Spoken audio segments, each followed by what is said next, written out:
Hey everybody, Chat Nobody Else's Auto, 7 o'clock Sunday evening time for some Sunday night live chat. Looks like we got a few of you on already on YouTube with us. Bud's here, Frank's on with us. Let's see if we're connecting over here. As always, we are live on two formats, both Facebook and YouTube.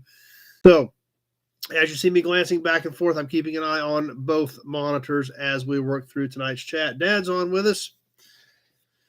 Alan from Arizona made it tonight. Glad to see you guys jumping back on. And looks like everything is working as of now, hopefully. So see what the system gives us. Lots of things going on. Jim's here with us on YouTube. Crazy week. If you guys caught the auction video, a massive auction. So we'll talk about that. Lots of other stuff going on. So we'll go ahead and kind of start working into some of this as we got people jumping on. Ryan and Amy are here with us. Real quick, Randy's here. Pete made it from Arkansas. A couple things real quick on shipping. That big farm auction was Tuesday. So I shipped a whole bunch of stuff Monday, and then I shipped the rest of it Saturday, yesterday. So some of you may have gotten it. Some of it didn't go out until yesterday just because that auction pretty much ate up a lot of time this week, getting back and forth after the auction between what I bought, what Mike bought. Made for a hectic week. So Reno's here. Clint's on. Gary made it. Colorado Memorial Finishing's back again. Tim's on. But on shipping, everything that's paid for is shipped except for two things. Bud Brown had an incomplete address. I did not have time to go try to do any more digging. If you want to get me that, I'll get this one on the way to you. And then Rusty James did not have an address on that one either. So if you guys are on or see this, get me that info and I can get these on the way to you.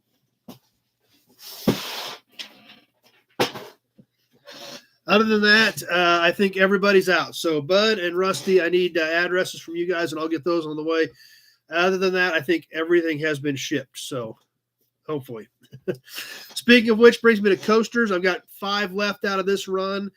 Shipped a bunch of them this week. So if you guys want coasters, there's still 5 left. Until we get another run made of those. So that's right, Pete. The auction was pretty overwhelming. We'll get into a little bit of that here in a little bit. But PFF Flyers made it. Best way to send me an address, either call me or you can text it to me as long as you put all the information on there of what it's for.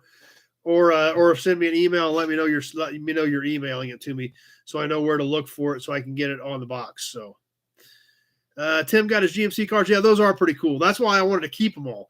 That's why I told you guys I was going to keep all of them but the duplicates. That's why I kind of had to wrestle with myself to let any of the extras go. No, Frank, I do not want any more snow. We had a couple or about an inch before that auction. That was all I wanted. Dennis is here. Eric's on with us.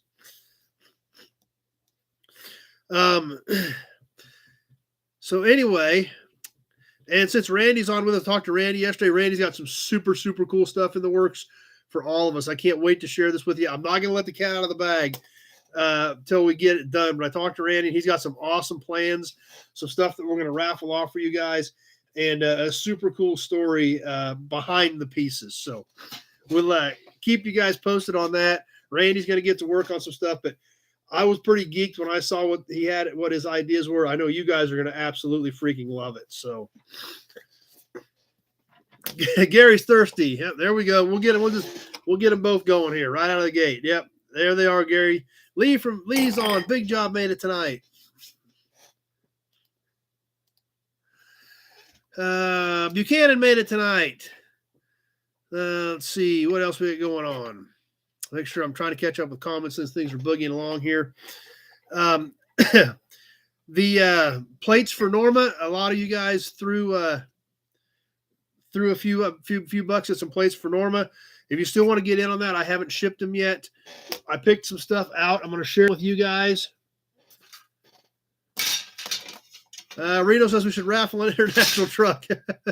Alan dug the Oliver boat motor. That was fun doing it. My buddy Mike. We'll try to get Mike on here a little more often. He's a good time. Known that dude for a long time. And we always have fun. Been involved in a few poor decisions involving Mike, but I guess that's what happens when you hang out with your good buddies. So Tim got snow today. I'm glad you can keep all the snow you want. Jason's here. Big Guys 45 made it. Rusty just sent me his address. Perfect. Mike from New Waverly, Texas is here. Big Guys 45 still fighting the sub. Everybody, that sub thing's tough, Big Guys. You just got to hang in there and keep working your deal, and the subscribers will come. But anyway, for Norma, Big Job says Mike's my kind of buddy.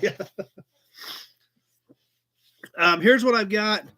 I picked out a 62 Kansas, a pretty decent 62 Kansas. And this is from your guys' donations. And this 51, it's the only one I had in the box. It's a little bit rougher on this 51. But I was going to throw one of the other ones in with it. That's what was cool about the 51 was I didn't only had 152, but what I was going to do was throw in the 53 with it. So I had this 51, which is kind of rougher, but I had the little 53 one to go with it on that. So that's what I had picked out for her. You guys are chipping in to cover that. So I was going to ship these to her. If you guys are cool with that, I want to make sure to see what you guys think of all those. Plus, we've got the Canadian plate that a viewer sent to Norma. So if you guys are good with that, I'm going to send these to her. Thanks to all of you. Everybody that threw a few bucks in, I'll put your names in there on the note to send to her. So that's what I picked out. I want to see what you guys think and see what you guys thought. So let's see. Tim dug the Oliver boat motor to you. Stan from New York is on. Lee's getting, I've seen that stuff from New York. Look like you guys are getting just absolutely buried in snow, and you can keep it. I don't want any of it.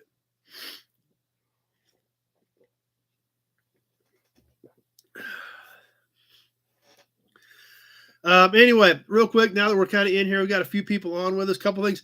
Addie said she might stop by tonight if you guys want her to. She said she was going to be out running. She said if you want her to stop by, let her know. She may swing by for a minute. That's up to you guys. She wanted to know what you guys thought about that.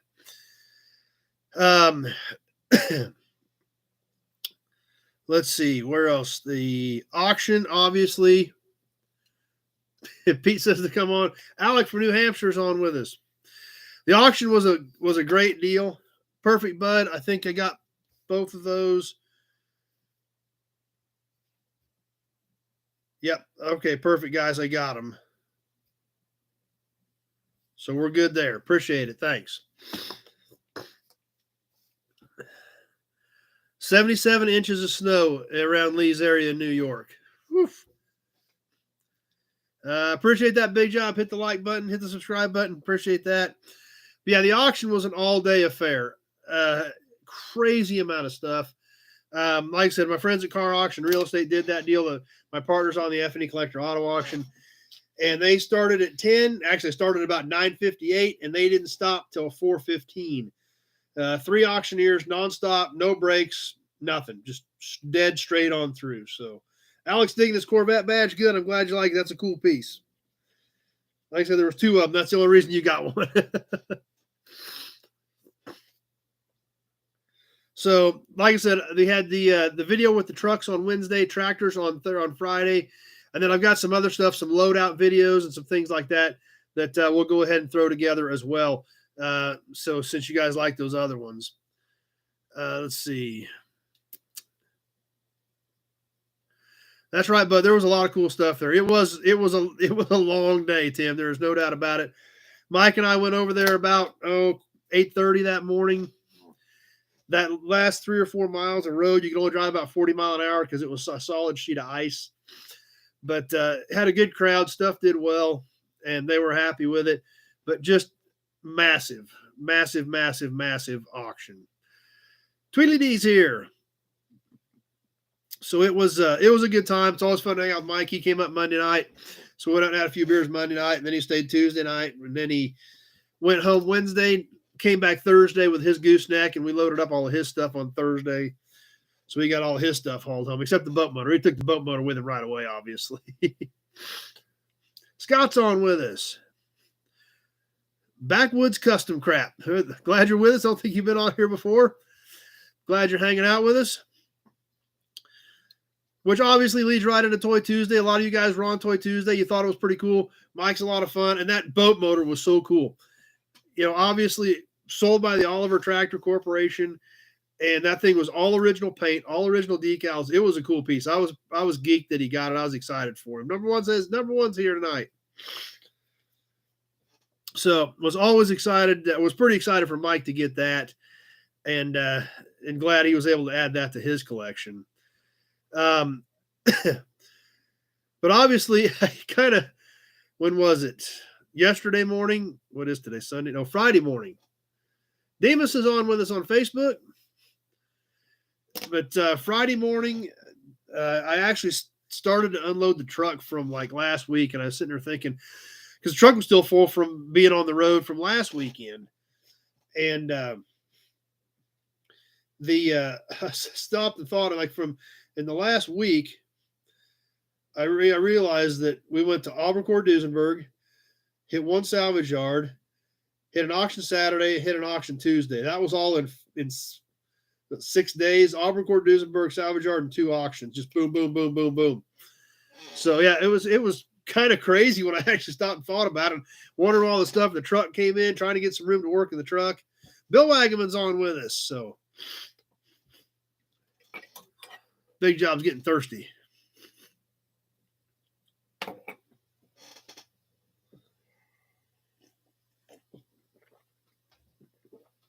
So that was kind of a hectic week. I got a lot of cool stuff, but we'll have to, I'll be sorting out. I've got, when I did get everything laid out Friday morning, so I did do a quick video on just stuff scattered everywhere from the salvage yard, some of the stuff I picked up at Auburn-Duesenberg, as well as a lot of some of the auction stuff. Like I said, what I had here, I picked more of it up yesterday, but just an awful lot going on in a short amount of time. That's right, Alec. I've been extremely busy, and then of course when Mike's in town, he wanted to hang out Monday night, which is cool because I hadn't seen him in a few months, and so then of course with what I bought at the auction, with what he bought at the auction, we're trying to juggle all that and get it loaded and things like that. It was hectic to say the least. Well, like I said, I got it all out, got it unloaded, got a video shot on it. We'll be throwing that up here sometime in the near future as well. What else is going on? MCACN, Muscle Car and Corvette Nationals, Chicago this weekend. Had some friends up there. I obviously did not go, but Jim Wicks was up there. They sent me a picture of a car I didn't even know he had. 71 Cougar XR7 429 Cobra Jet convertible 4-speed, one of like 15 made. I didn't even know he had that thing. So he sent me a bunch of pictures. Facebook, Jeff from Washington's on. Gail's on. Eloy made it on YouTube. Brian Dispatch is here. I don't know how to do that, Brian. Not for sure. No, Bill, I did not get any of the Jeeps. The pickup brought strong money. The two, I don't know what they call the little SUVs. I was second to last, I think, on both of them, but I didn't get either one of them bought. So we didn't buy any of those Willys Jeepster things. But like I said, Auburn badge. Jim Wicks was up there, plus my buddy Mike Keller with Big Creek Restorations. Him and his crew took up a 69 Camaro Copo 427 car they just finished last week for a customer. Put it on the big point scale. I didn't know there was a big point scale, but apparently there's a big point scale at MCACN. 5,000 point scale. And they scored that Camaro that Mike Keller and his crew just finished up with Jeremy Clark and those guys at Big Creek Restorations. 4,935 points out of 5,000. So car came out pretty nice, to say the least. So I think they were pretty happy with that. Zach made it tonight. So big weekend for them as well. And also, let's see, what else do I got not jotted down here? Oh, Bank Shift. You guys aren't keeping an eye on Bank Shift. Bank Shift's been running a bunch of my videos. My good friend Chad Reynolds been throwing a bunch of stuff on Bank Shift. Great website. Be sure to keep an eye on that as well. Especially, I'm super excited. They've been running something that Chad's been running some of my stuff on there too. Okay, Kenny made it tonight. Well, you better pay attention to them chops, PFF Flyer, if your smoke detector's going off from cooking chops. So, What did I buy at the auction? 48 KB3, 72 International, 78 F-150 Super Cab short bed, 38 GMC that's cut up into a camper, and a 84 C10 Silverado. The Copo Camaro is red with a white vinyl top, 69. So, all right. Okay, make sure I'm caught up here. As we get ready to move along, I think those are all my notes. That went a lot quicker than I thought. Had a lot of stuff to cover there with everything that was going on this week. It was kind of a camper. It was a 38 GMC that was. I talked to a guy, and I'll do a good video on it. It basically they cut the back of the cab out. There's a sink in it. There's a big tank in it, and number 77 is my buddy Stuart Miller. He, in fact, we got some good video with him too. He's actually an iron guy. He was buying all the iron. But I shot a lot of cool videos with him over the last couple of days with his equipment as he was cleaning stuff up. He I bought some pickup beds. One of them was cut into a trailer. The other one was going to be a trailer. It was the other half of that 48 KB3. I bought the cab and the front clip in one pile. Then I bought the bed in another area. So I ended up with most of the KB3 in different segments. But I bought two pickup beds, the KB3. And then there was a pretty decent 65 Ford fleet side long bed pickup bed, but it was full of iron. So Stuart emptied it for me. So we'll show you that too, because you always need to get a bed about 60 or 80 feet in the air to make sure you get everything out of it. But it's a pretty cool video. We did it anyway. So, but that GMC camper, from the way I understand it, I talked to a guy who one of the guys that was there who knew the guy the guy that had passed away there on the property. It was local, and he had bought it from some guys that said way back in the day that was a harvest crew wagon, and during harvest they would, they had water and a sink in there where they could go in. It had a canvas top on it because there's a bunch of chicken wire still hanging there. Like I said, we'll get a better look at that now that I've got a full video on it. But how this chicken wire on it, they had like a canvas top on it. They had the sink and a little bit of water in there so they could wash their hands and their face and get a few hours sleep in the back of that thing before they had to get up and get machines, serviced and checked over and ready to start cutting again the next day. Because, say if that was back in the 40s or 50s, they didn't have the hydraulics we have today. This stuff was chains and sprockets and things like that. So there was a ton of maintenance they had to do too. So it was easier for them to just literally sleep in the field and, then get up early and start doing maintenance before they started cutting again. So it's interesting to say the least. We'll get a better look at it. It was a pickup chassis though. It did have 6-bolt wheels, so it was a pickup chassis. The actual structure of the pickup bed is still there. So it's kind of a cool piece. We'll check it out once we get a little better look at it. There was a lot of iron there, Big Job, no doubt about it. But like I said, we'll take a little better look at things once we get a good video just specifically on that. Plus, Stuart loaded that for me too. I got some good shots of Stuart plucking that thing out of there, helping me out with that. Lisa from Australia is on with us. Yeah, that's right, Jason. A lot of stuff did go to scrap. There's no doubt about it. Auburn badge.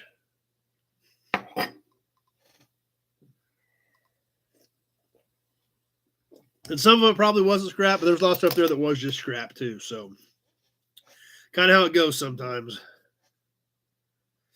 Yeah, I'm kind of stuffed up. I think because of the cats. I took an allergy pill a couple hours ago, but I don't think it's fully kicked in yet.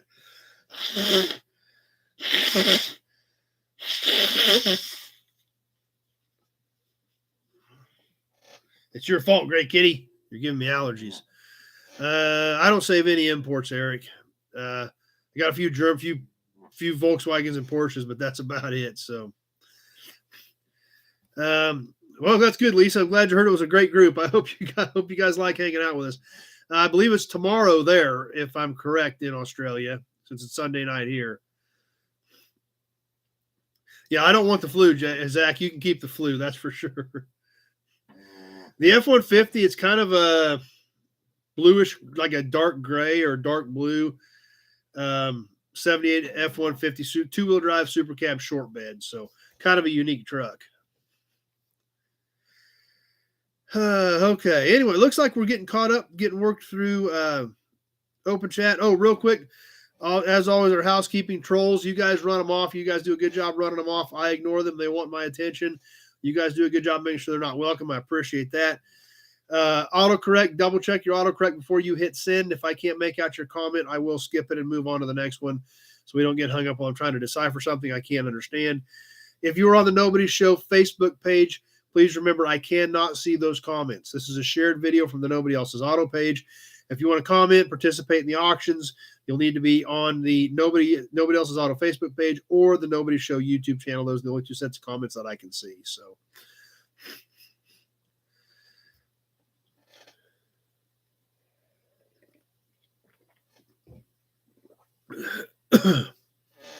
anyway, Tweedledee, yes, I got your check, Tweedledee. Yep, we're good. We're good, and you're in the raffle. I think you said raffle money too, so you're in the raffle tonight too. So, anyway, on to the promo, on to some badges and emblems, on to some auctions. Oh, magazine tonight. Thought the magazine was good last week. It gets about 100 times better this week.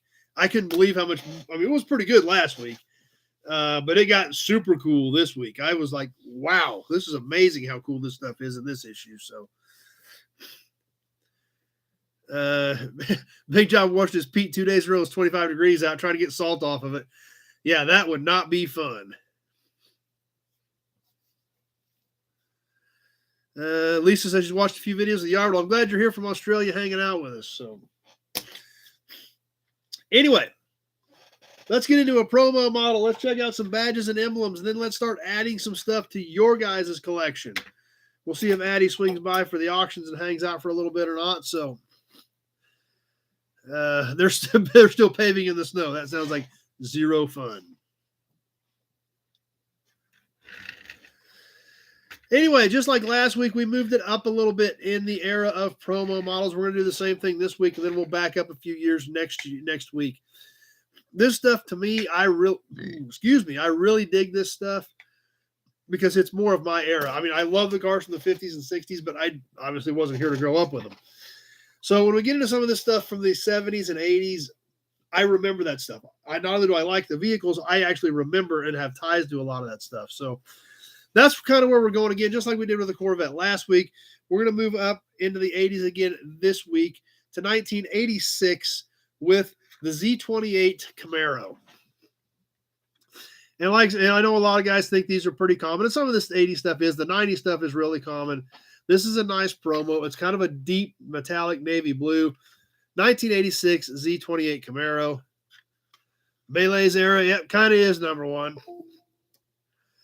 But to me, I dig them. I really like them. You know, I've got a few of these mid-80s Camaro promos. I don't have a ton of them, even though I do know they are out there. This one's in great shape. As with most of these promos, the bottoms are just molded in them. It is not a friction or anything. Zach, there's a YouTube video, so we took one of these and made it into an RC car. Don't have a lot of room to work in one of these, but I guess it works. So, Lori drives a 95 Camaro. Obviously, a lot of you guys know that I'm a big F-body fan, so glad you are too, Lori. I've got a slug of them, you know, all the way from shells up to low mileage originals. So, it's all my fault because Pete just bought an 84 Camaro Pro. Did anyone make pickup promos? Some of them they did. They were not as common, but yes, they did make some pickup promos as well. This one is in great shape. I dig it. And like I said, this is right up my alley. It is actually more of my era. It's kind of crazy to think, even for me, growing up on old cars, to think that cars from the 80s are now old. But when you got, you know, there again, this stuff, even Kansas being 35 years as an antique, you know, here we are, 87's an antique. And even for me, it's kind of crazy to think about that. But some states are 25 or 30 years. And at that point, you're talking cars in the 90s are antiques. So there again, this is technically a promo model for an antique car, even though it's 1986, third generation F body. Alex digging the promo. Are the other ones you have the same color? No, I don't know how many third gen promos I've got over there. Not a ton, 4 or 5. I think they're all different colors, so we can mix some more of them in there later. But there again, it's kind of weird to think about, but these cars are antiques. Third gen F bodies up to 87 in Kansas is an antique. So it still falls right in line of what we talk about on here as far as antique classic vehicles. It's just crazy to think cars from the 80s are part of that. So let's see. Thought those cars from the future, they were so sleek. Yep, that's probably true. Rocker Pat says in Texas, 25 years. So a 97 is an antique in Texas. Alec just sent money for a coaster. Perfect. Appreciate that, Alec. So there we have the promo for tonight. The 1986 Camaro Z28 in a deep navy metallic blue in good condition. I know Bill's our expert on these things. He always fills us in on the details. So cool piece to me. I hope you guys like it, even though some of you may think it's too new. I still dig it. And it's something else to think about. That is where our hobby is headed. You look at a kid that's 20 or 25 years old, this thing's ancient to that kid. So this is a really old car to that kid. We need to be cognizant of that when we're talking to those kids at a car show or a swap meet or a cruise night, that is an old car to them. So Twinny says it is 30 years in South Dakota, so 92 there. Pete said Arkansas just changed to 45. And you think about that, that makes 77 still an antique. Jeff, Antiquenaut's a gorgeous car. I've always been a third gen fan, always been a second gen fan. And realistically, I like the second and third gens way more than I like first gen F bodies. Dad had a 69 Camaro convertible when I was a little kid. The only memory I have of her first gen, at that point in life. But I remember when the 82 Camaro came out. That's why I bought my 82 pace car, because I thought they were pretty cool. Thought the 82 pace car was a good looking car. And that's why I bought the 92 Z convertible, because I thought about ordering a new one when I was in high school and never did. So Jason just sent a payment for a bit of North stuff. Perfect. Appreciate that. 30 years in North Carolina. Big job. Yes. How often do kids in their early 20s see them? That's right. Especially a good one. You don't see good ones of these very often anymore. I've got boxes for some of them, Bill, but not all of them. But there it is. Cool. The 82 pace car was silver and blue. So, in fact, Mike just brought me some cool pieces of literature for that. If I should have grabbed those tonight, we could have looked those to go with my 82 pace car. 28,000 miles, all original, never been touched. Sold new in Augusta, Kansas. About a little over 100 miles from here. So, never left the area. Mike drives a 60 T-Bird daily. Something you don't see very anymore either. So, Jeff's a fan of the second and third gen as well. So, like I said, and then, of course, the fourth gen stuff. That's when I was really, I was old enough to drive at that point. When the fourth gens came out, obviously a big fan of the fourth gens as well. I have several fourth gens, 2 94 25th anniversary Trans Ams, 1 30th anniversary 97Z, my 02 WS6 convertible. So, big fan of those cars as well. But there we have it for tonight. The 86 Z28 in deep metallic navy blue, non-T-top, good-looking promo. I'm a big fan of that era.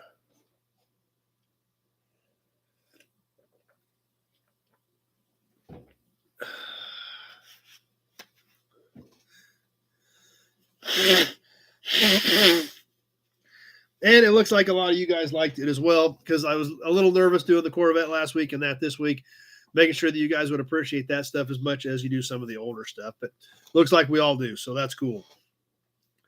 Badges and emblems. Rocker Pat, the first car I worked on at my first mechanic job was an 1987 was an 86 IROC, red with a gold trim. See, that's what we remember. I mean, that's the thing that keeps us tied together. Zach, every time I see a third gen, my mullet grows a little. No, that happens too. So, But let's get into some emblems. That's right, Eric. The pickups of that era are getting crazy popular too. And I think those pickups in the 80s and 90s are going to be the next thing in collector car world. We look at Nate always wanted one as well. Number one's looking for the 93 Camaro pace car Pro. I do not have a 93 pace car. I'm kind of on those. I wouldn't mind having one, but I don't know if I fell in love with that paint scheme or not. The 82 with the silver and blue, I always liked that paint scheme. Those are the pulse right now. See a lot of car shows, says Alec. Yeah, I'm a firm believer those 90s era pickups are going to go bonkers in the near future. Obviously, the 88 to 98 Chevys are already starting to gain ground. The Ford's up to 97 on heavy duty, 96 on half ton. Finding clean ones is tough, especially strokers. The 94 to 02 Dodges, especially with Cummins. And then, the 99 to 07 Super Duties, the 99 to 06 or 07 Chevys. That finding those trucks, and even though they made gajillions of them, finding good ones today is tough. I really think there's going to be a big push in the next 5 to 10 years in that generation of pickups in the collector car world. So, Bill Discs here in New York for a few days work. Be in and out tonight. They never made a pace car promo, only made it in a kit, okay, for the 93. And then another good point, Eric, the 454 SS pickup. Those are gaining ground in popularity. But, and there again, just like anything, the specialty editions, when something gets popular, the specialty editions really go through the roof. So, something to definitely think about. If you like one of those, if you like trucks in that era, now is the time to get one. Daily drive a 94 C10 short wheelbase single cab. Always getting asked, want to sell it. Yep. And some other good points. Number one, and I agree with you on those as well. Cherokees, the little Jeep Cherokees. I think those are going to go crazy. I've been gathering those. Whenever I find those, I've got about a half dozen of those in the yard. Ain't touched them, just lining them up because I think there's going to be a future for those. Neons, I think there's going to be a future for neons. Talons and Stealths, I honestly think there's going to be a market for those as well. Those cars were not very common. You didn't see them very often to start with, and you never see them now. So, Randy says in Ohio, those pickups are nuts already.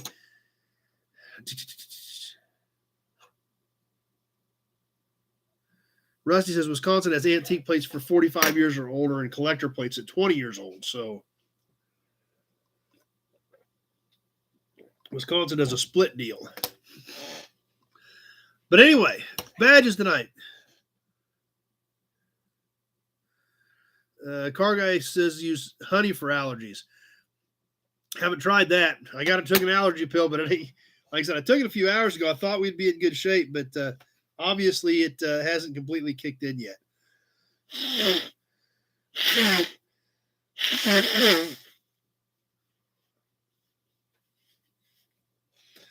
But on to badges and emblems. Starting off with, what'd you get, Rocker Pat? It sounds like it's something cool. So we're all waiting to hear. Zach says he takes honey. Never tried that. Let's see what Rocker Pat got. But the first badge, like I said, we're going to start with pre-war. Did you know there was a promo of the neon? Yes, Jeff, I remember those. I started with Chrysler in 97. So yeah, that was towards the end of the first neon, or actually right in the heart of the first neon. So yeah, I remember those promos. I remember the neon race cars. So, don't have any citations, Scott. No, do not have any citations right now. But the first badge, as always, we start off with a pre-war, and then we go into a post-war badge or emblem. Tonight, we're going to start off with a pretty unique one and a very, very pretty one. Nate just sold a 98 Chevy pickup for what he thought was crazy money, and he still sold it. Rocker Pat got a 39 Chevy Master 85 Coupe. It's not a bad piece at all. That's right, ACR neons. That's what I was thinking for, PFF Flyer, ACR neons. So, 39 Chevy Coupe is never a bad piece of iron at all, Rocker Pat. Congratulations on that. The pre-war badge, this is very, very pretty. It does not have enameling on it, but it is a very beautiful badge. LMC truck has a side mount tank to fit your truck. They show one, Mike, unless they just added it. because that's actually where I picked up the side mount tank, and it does not fit Super Cab. Unless they got something new within the last 4 months or 5 months, the side mount tank that they have, because that's where I literally picked it up in Kansas City. I got a rear and a side mount. It will not fit Super Cab. The Super Cab frame is different. It does not fit Super Cab, does not fit four-wheel drive unless they just added it. So I'll have to check and see if they added a new one. But they do list one, but it won't fit a Super Cab. Tony's on with us, running a little late tonight. He's working on his wheelies. Classic Ride Society made it. Haven't seen you in a little bit. Glad you made it tonight. That's right. I remember that purple they had on those neons flaking. I do remember that. $2,000 with a running engine. That's pretty tough to go too wrong at that. That's for sure. That's right, Zach. A lot of the 90s vehicles did that, as a matter of fact. Pete's brother had a black neon SRT. Yep, I remember those as well. Like and share. Appreciate that, Jason. Throw a share out there. Let your friends know we're on. But tonight's first badge, pre-war, the Willys Overland Whippet 6. This is a neat looking piece.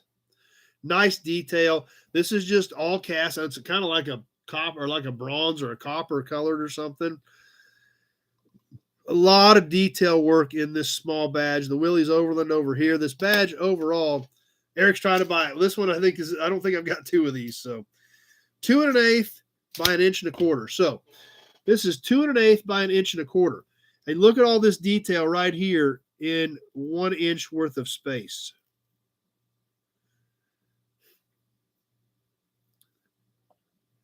Jason had 299 neon RTs. I remember those as well. I don't blame you, Rocker Pat. I go head to the bank and head back with a trailer. That's for sure. But this piece here, I've tried to find a little bit of detail on it. We'll get it over here on the face so the Facebook guys can get a better look at it. And it was very interesting. I'm going to read you a little bit about the Whippet, or what became the Whippet. That's right, Jason, whip it real good.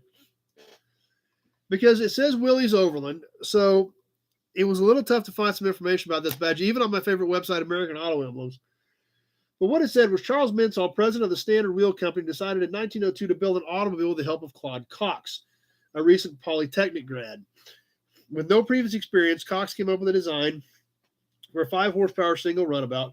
They built 12 cars in 1903, 24 cars in 1904, and in 1905, a 16-horse 4-cylinder was also offered.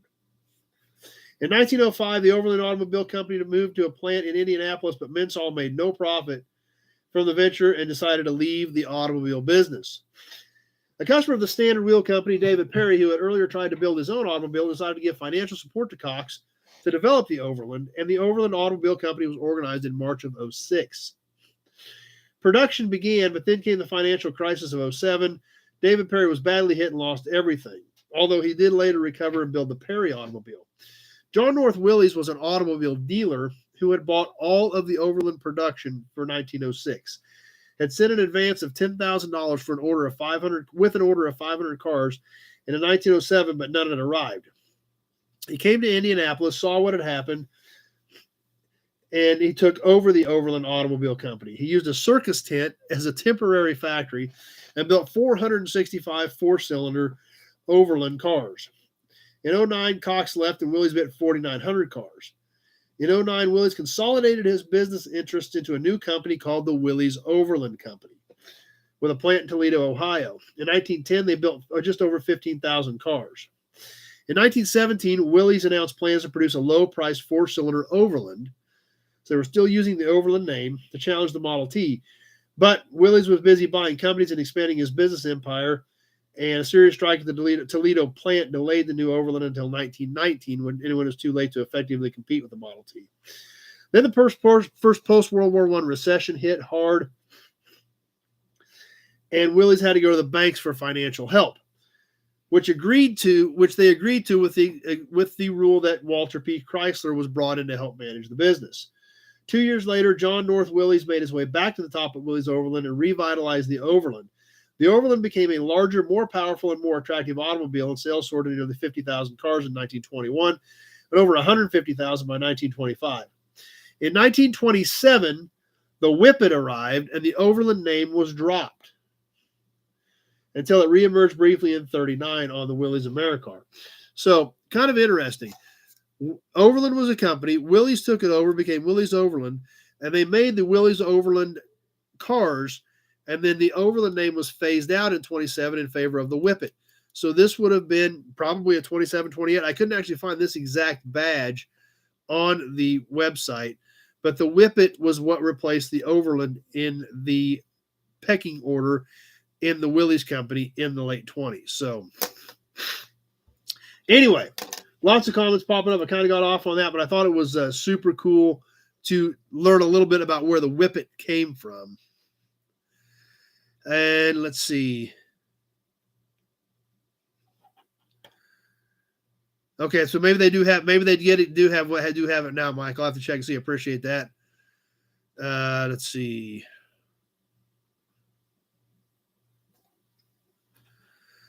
Jason's got a 30s Whippet spoke wheel with a grease cap. So yeah. So anyway, there it is. The Whippet from the Willys Overland Company. Whippet 6, late 20s. There's nothing on the back of this. I'm sure it was a pressed on button like most of these were, or it could have possibly been a stud. I bet it was a stud. It probably just got twisted off. Has a slight curvature to it for the grill shell, but just an amazing amount of detail in a little badge at just over an inch wide to have all this scroll work in there. Very, very pretty piece. So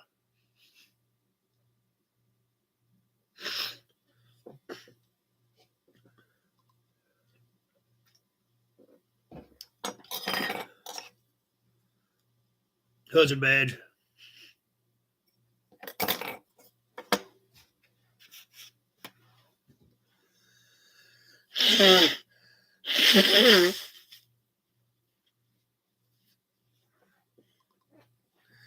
Now, post-war, to something we're probably a little bit more familiar about and don't have to discuss quite as much history, because I bet a lot of us are fairly familiar with the Impala Super Sports. I always kind of like this badge. I think this is a 62 trunk. It does have a few pits in this one because it's an original, but like we talk about in a lot of these, I like the originals because they've got the story. Anybody can order a repop out of a catalog. Having an original one with a few pits shows some of the character and knows that this badge was probably riding on the trunk as it was out banging through some gears back in the 60s, going down the avenue, and or maybe it was maybe somebody else's headlights on it, especially if it was a 409 Impala. There was maybe somebody else's headlight shining on this trying to catch it. So it's a good looking piece. Pure Pontiac Garage is on with us tonight. I don't know if you've been on with us before. Glad you're here. But this Impala badge is 6 1/8 by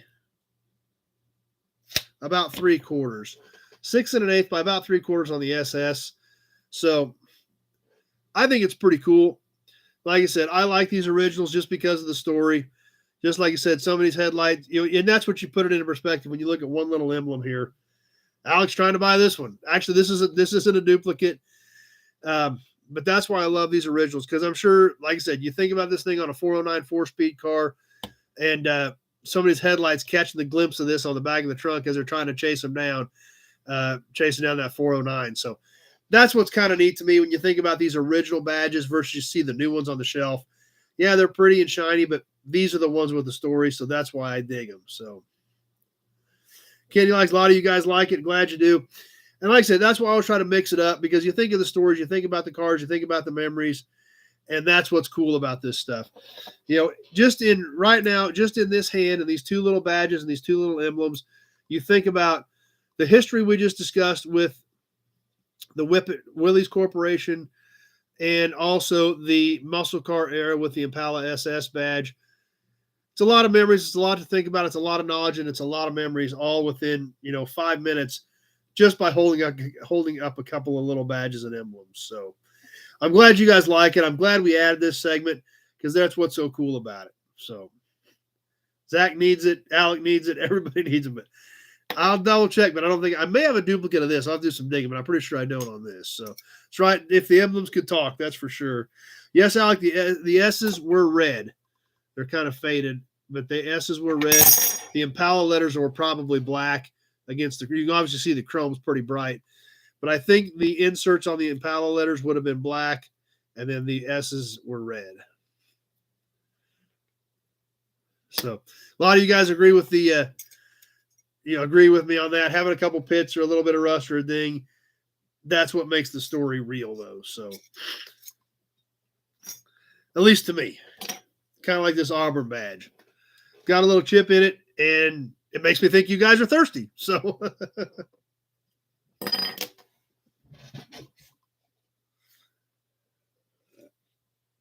Speaking of Auburns, wait till we get into the deeper in the auction box tonight. If you like Auburns, I hope you like Auburns because, man, I paid a bunch of money for some of this Auburn stuff that we're going to sell.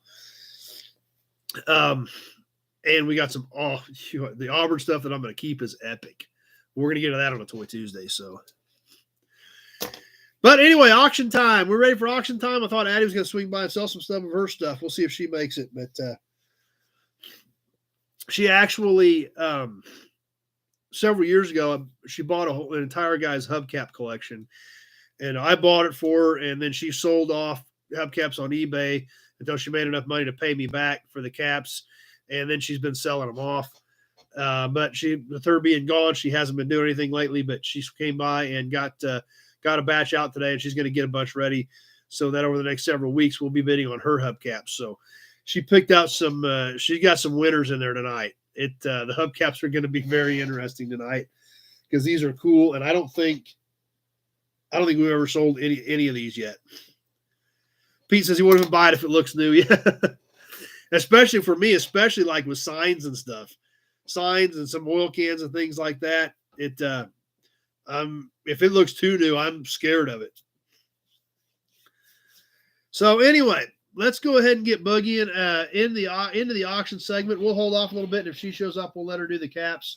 If not, we'll do them here in a little while. As always, on the auctions, check, money order, Western Union, PayPal, friends and family. If you're not sure how to get me paid, but you want to go ahead and bid, go ahead and bid. Call me tomorrow. We'll figure it out. It's not a big deal. Like I said, other than those two that we just talked about earlier, I think everything is shipped.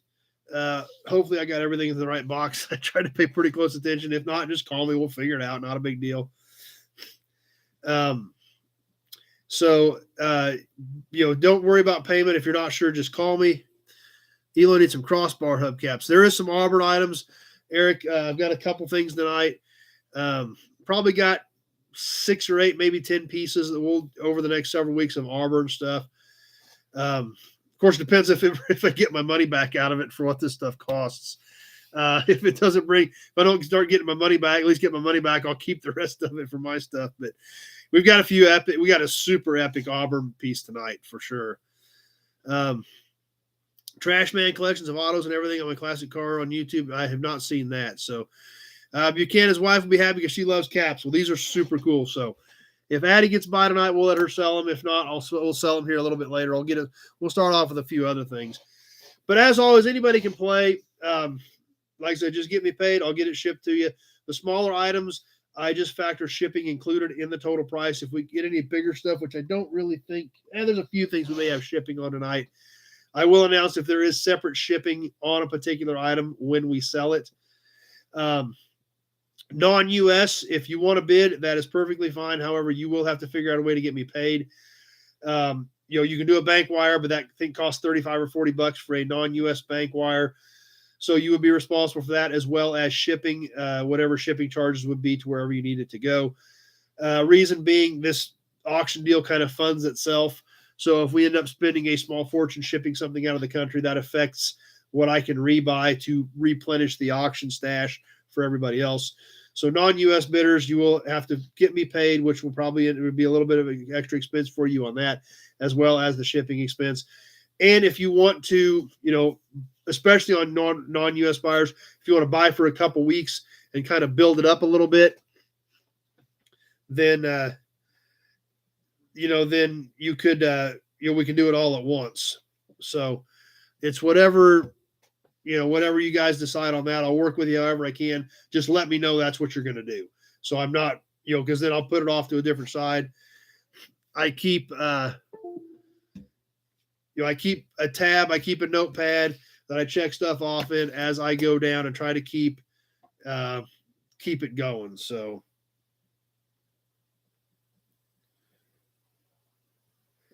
Addie wants to know if she should come by. So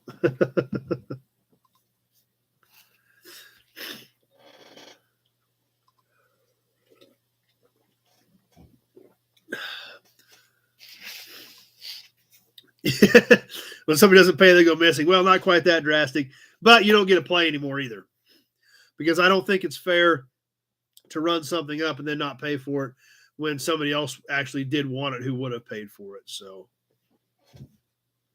that's right, Bill. You might get invaded. Big deal going around about that guy with the Area 51 website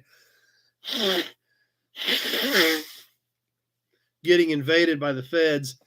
And, there's, you don't know what he posted. You don't know if he had room for it. But, if you're flying over Area 51 with a drone, you're probably going to get a visit at some point. I mean, it's just probably going to happen. So where should we start tonight? I got a few cans. I didn't have a lot of time, obviously, the stuff from the auction, but I did grab a couple cans. Oh, about Addie stopping by. Yeah, I thought you were talking about the guy getting invaded for the Area 51 stuff. But now we'll see if she swings by or not. Destroyer 1320 says, hit the like. Appreciate that. And let's get another Auburn badge up and start selling some cool stuff. I've got one piece in here I want your opinion on. I was actually going to put it on eBay, but I was going to throw it at you guys first before I did. Does anybody on here have like some 50s era cars that they cruise? I know Zach does, and maybe a few others. But I've got an accessory that I was thinking about throwing up. It's like a J.C. Whitney or a Western Auto type deal. Alec is already voting for a can, so let's get a few of these cans out. Buchanan does. I want to show you these. I was going to put them on eBay, but I thought, well, what the heck? I'll throw them at you first. Jason's got a 52 Plymouth. And these are, I'll just show them to you real quick, and you guys let me know what you think. They are new old stock. They're in the box. They are Beauty Flow shields. That's literally what they're called. Beauty Flow shields for the front fenders. Michael from New Jersey's on Facebook with us. It has all these applications. Ford 36 to 48, Chevrolet 35 to 48, Pontiac. In fact, these must have quit being made in the late 40s because nothing goes past the late 40s. Basically, what it amounts to is they are flat stainless panels that mount on the front fenders. That's all they are. They've got studs on the back. The template is here for whatever that's worth. The original mounting template.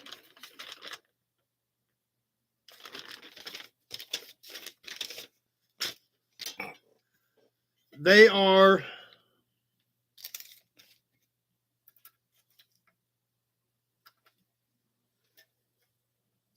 roughly 10 by 10.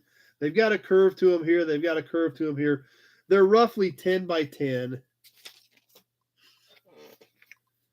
There are a pair of them. So, like I said, I don't know if anybody was interested in them or not. Need sunglasses, that's for sure. Like Deluxe Trim on 55, 56 Crown. Yeah, and they're just basically, they're flat. Slap them on your fenders. And Pete likes them so much, he needs a car to put them on. So they say up into the late 40s, but anything with a flat area on the fender, these would fit. So I don't know. I will, if anybody's interested in them, I don't know. I figure they're probably worth about $85. If anybody was interested or anybody wanted to bid on them, or if I'll just throw them on eBay a little later and see what they do. But they are brand new in the box. It's up to you guys. I just thought I'd throw them at you because I know some of you guys have cars from the 40s and 50s. And there you go, Bill. Rust repair. Good idea, Bill. Just slap these on top of it. You're good to go. Hadn't thought of it that way. So, anyway, those are up to you guys. Think about it. Let me know what you think. We'll go ahead and get rolling into some other stuff. So, there's not a flat spot on a 40 Deluxe. Yeah. Apparently, there's a 10 by 10 flat spot somewhere.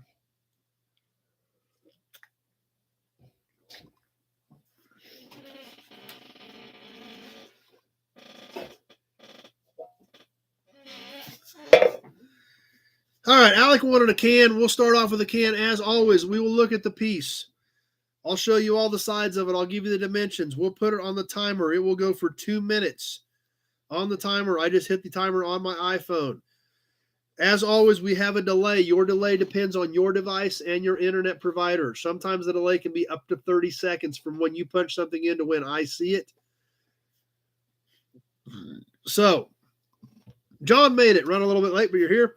I will tell you when 1 minute has passed. I will tell you when 1 minute 30 seconds has passed. So be thinking about your maximum bid and be ready to put it in when you see that minute 30 mark, because you never know, until you kind of really figure out what your delay is as to exactly how much time you may or may not have to get that bid in. So we'll go ahead and get started. We'll start off with kind of a basic, cheaper can. This did come directly from the auction this week. I found it in one of the buildings at the auction. Not a super high dollar can, kind of a good entry level can, but we always like to start off with something kind of entry level. We do sell some $20, $30 stuff on here. We sell some $100 stuff on here. So Outcast Projects made it tonight.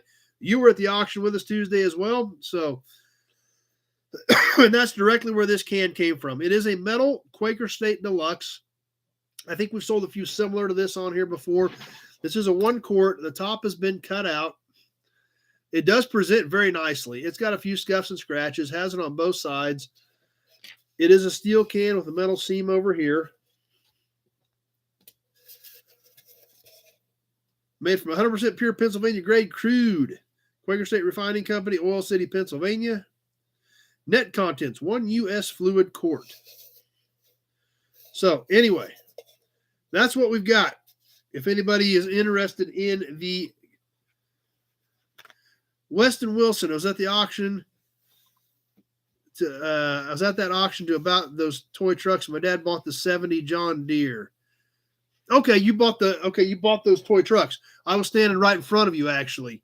I was just right there in front of you, and I was bidding on those to start with, but they outran what I was going to be willing to give for them. So, but glad you were there. Glad I got to see you there, and I'm sure you had a great time like we did. So, anyhow, on the Quaker State can, anybody interested in the Quaker State can, or we throw it in the pile and mix it with some more cans later? Reno at 8 on the Quaker State. Well, let's go ahead and roll with it. This is directly from the farm auction the other day. It is metal.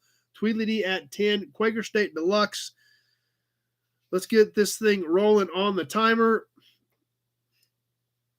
Like I said, it is cut out at the top, so good for pens or great on the desk. Reno 12.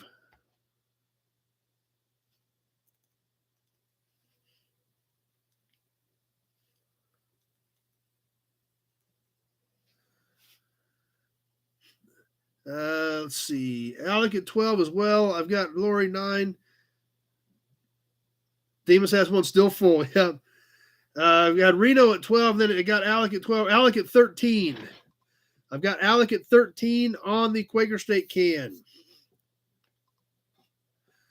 Good looking can. It is a starter level can. It's not a $500 can, but there again, it is metal.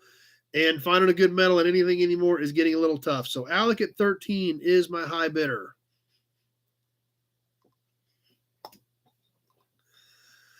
Reno 14.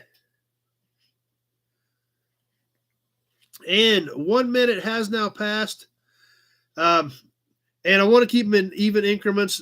Reno at 16, even dollar increments. Lori, please, if you can. Reno at 16.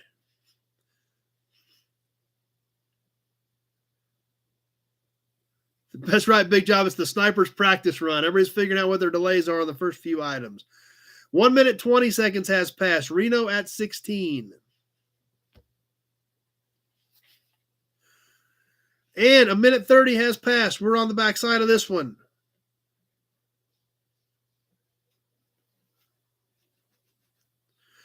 Lori at 17. 20 seconds left to go.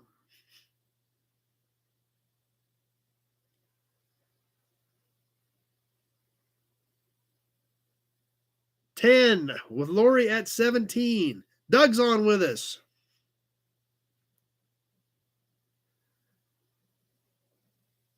And that does it. Oh, I had Lori at 17 at 200 and at 201. Reno came in at 18, but I had Lori at 17.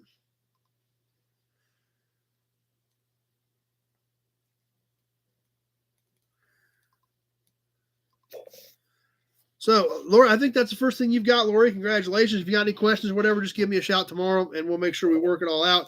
Lori at 17. Reno was just about a second too late on that one, but that's part of the first couple of ones is getting everybody getting used to the delay.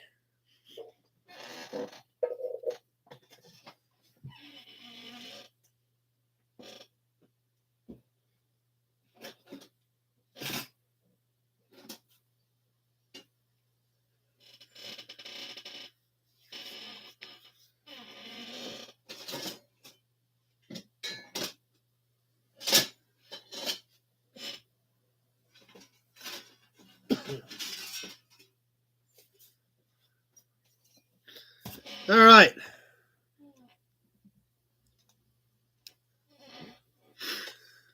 Let's start off with, let's do a badge now. This is actually damaged, but part of it's still pretty cool. So we're going to go ahead and sell this next. This is a 1935, 1936 era Ford truck top grill badge. Now it is broke. It is supposed to be V8, so that is broke. It does still have the enamel badge right here on it. It is uneven back here because that's where the radiator cap would twist on.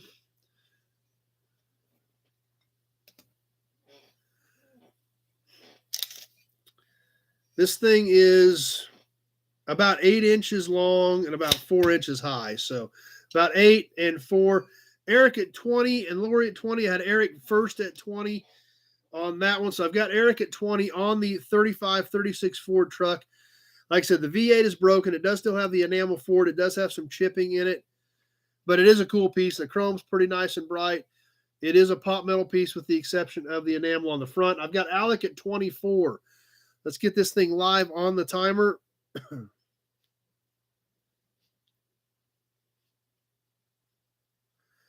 Get my notes made here. Buchanan at 28.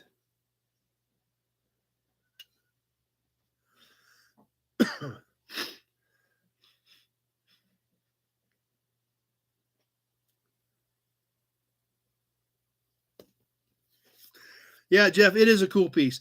It's not mint shape, but, you know, at 85 or 87 years old, I probably won't be in very mint shape either anymore. So, Alec at 30. I've got Alec at 30 on Facebook.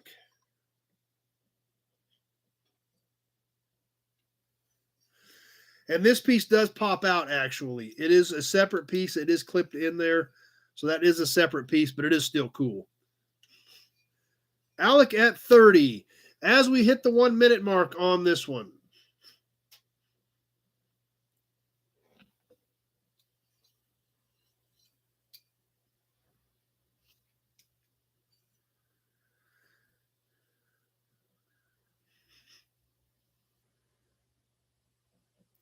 And a minute 20 has passed. That's right, Ozark. It's a V0.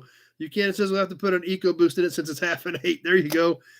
And a minute 30 has now passed. Be thinking about your maximum bid. Alec at 30 is our high bidder. Be thinking about your max bid if you're going to get in on this one because we are down to 20 seconds left. Rusty at 32. 15. Rusty at 32 is my high bidder.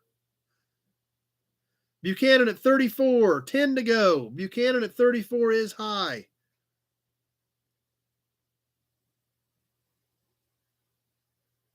And that does it. Buchanan at 34. Eric came in at 201 at 35, but I had Buchanan at 34 when we hit that 200 mark.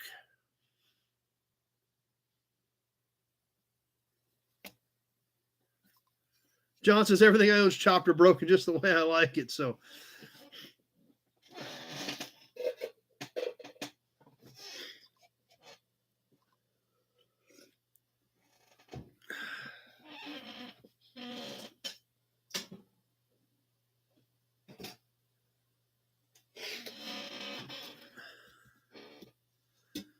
Yeah, you did, Shopcat. I appreciate you bringing some of your friends by. I always appreciate when you guys bring your buddies by because that's what makes this what it is. That's why this is a chat. That's why it's not called Chad sitting here talking to a webcam. That's why it's a chat because everybody in here contributes, and that's what makes it awesome. How about a license plate? Let's start off with a license plate. One of the newer, well, I'll say newer 60s era before we back up into some of the earlier stuff a little bit later. But this plate is in great condition with great colors. The Kansas 1967 in a light blue. It's a very unique color in 67. It's almost like a baby blue with white letters on this 3-digit 536 plate. How Outcast is kind of Joe watching, kind of like being at a sale. So Addie wants to know if you guys want her to stop by or not. She's watching. She wants to know if you guys want her to stop by. So you guys let Addie know if you want her to stop by and sell caps, or if you want me to do them. So go ahead and comment, let me know, or let her know. I think she's on with us. So Tweedledee at 15 on the 67 plate, 3-digit. Back is also in great condition. It was used. If you look real close, you can see some screw marks in it, but it was pretty well preserved. It is a squared off plate with the state corner stamped in there. So let's go ahead and get this on the timer. I've got Tweedledee at 15.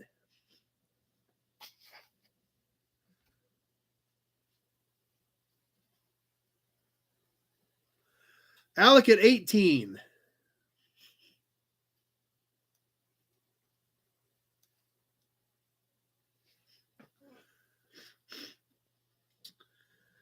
Alec at 18 is my high bidder at this point. Jeff was 16, but I already had Alec at 18. Reno at 25. Kind of crazy to think this place's 55 years old now.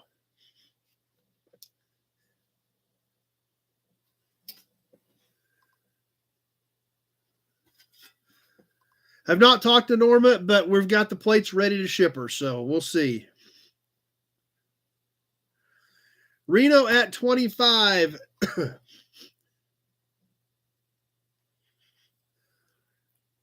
As we come up on the 1 minute mark. 1 minute has now passed. I've got Reno at 25. Alec at 27. That is Billy. It's right, Billy. The host comment. Oh, it is almost a petty blue. Alec at 27. A minute 20 has now passed.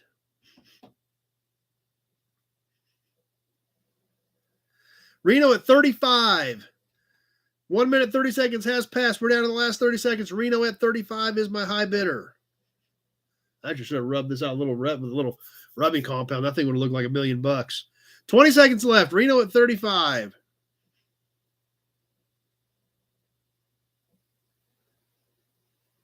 Big jobs as the snipers are out there as we come up with 10 seconds left. Reno at 35. Tweedledee at 36. And that does it. Tweedledee got that in at about 158. Tweedledee at 36.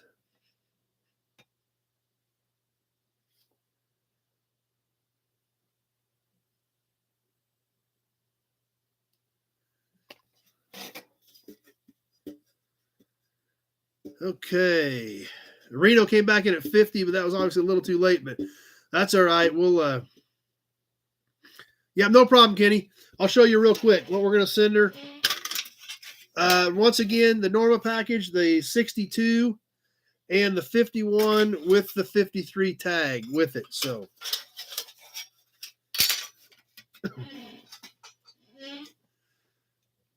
all right. Mark that one to Tweedledee. See what else we got in here. Pure Pontiac Garage, 65. What kind of 65 you have, Pure Pontiac Garage?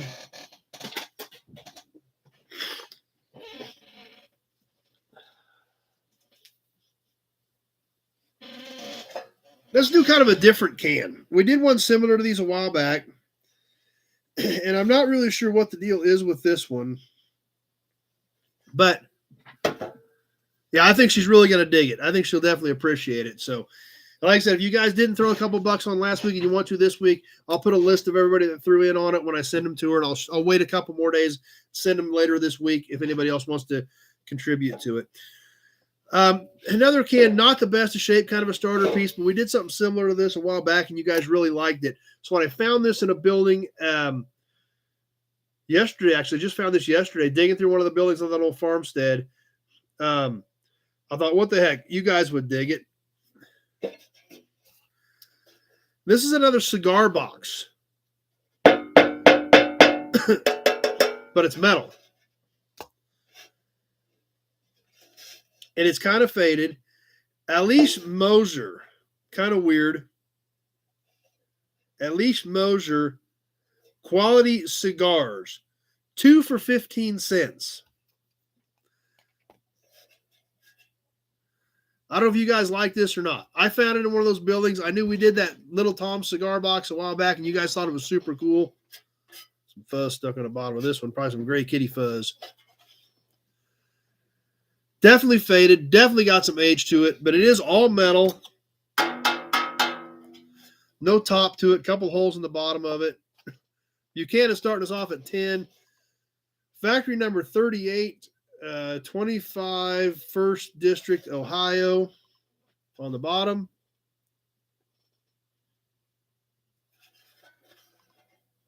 See a little bit of lettering on the back. Bill says, send Norma a coaster. All right, we'll do that with the, we'll throw a coaster in there too. Some of you guys said you threw a few bucks in tonight. We'll count that for the coaster.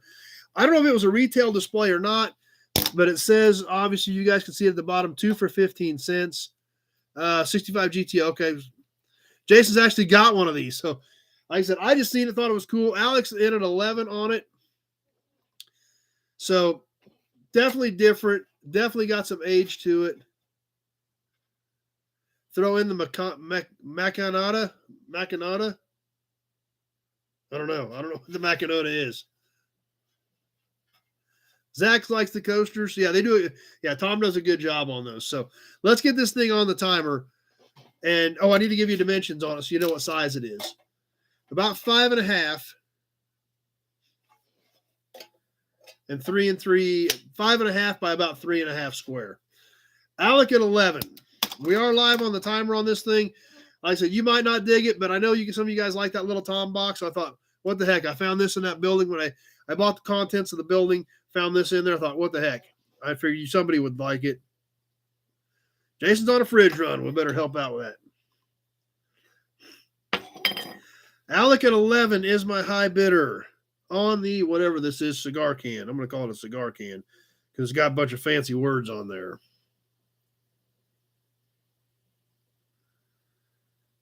Sounds like a premium cigar. Yep.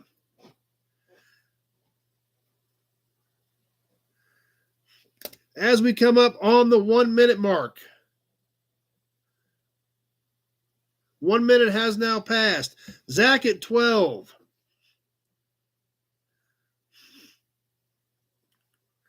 Buchanan had 11.50, but let's go. Let's stick with full dollar bids. That's the only way to make it easy on everybody is full dollar bids if we can. Zach at 12. A minute 20 has now passed.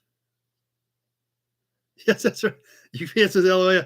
That just complicates things is all that does. So a minute 30 has passed. Zach at 12 on the little cigar can.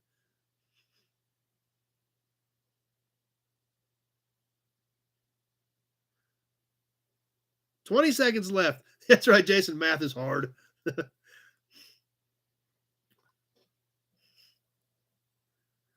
Zach at 12. 10 seconds left.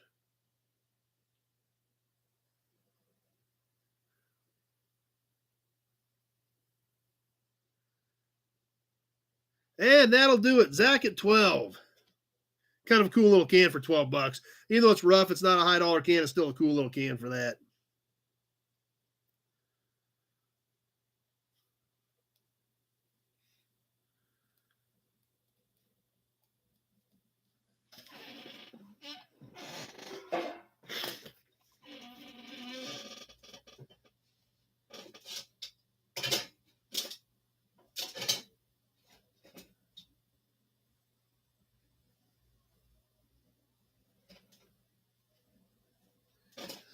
Do we have any can you use 6-cylinder springs? You put a 348 and 59 El Camino? I doubt it. I wouldn't think you could, but anybody other like farm toys? I was going through a box of toys and I found this really cool little John Deere piece. I don't know if you guys like that or not. I was going to ask you about that if anybody's interested in it.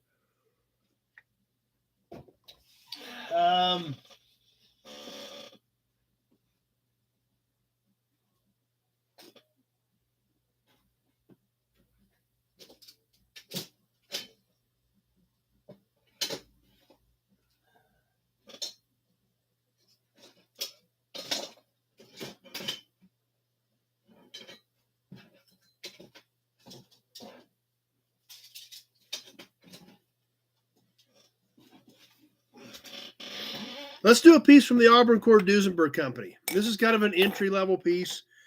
We've given some of these away on raffles, and it's not, not like the really fancy emblems and stuff, but this is a super cool piece.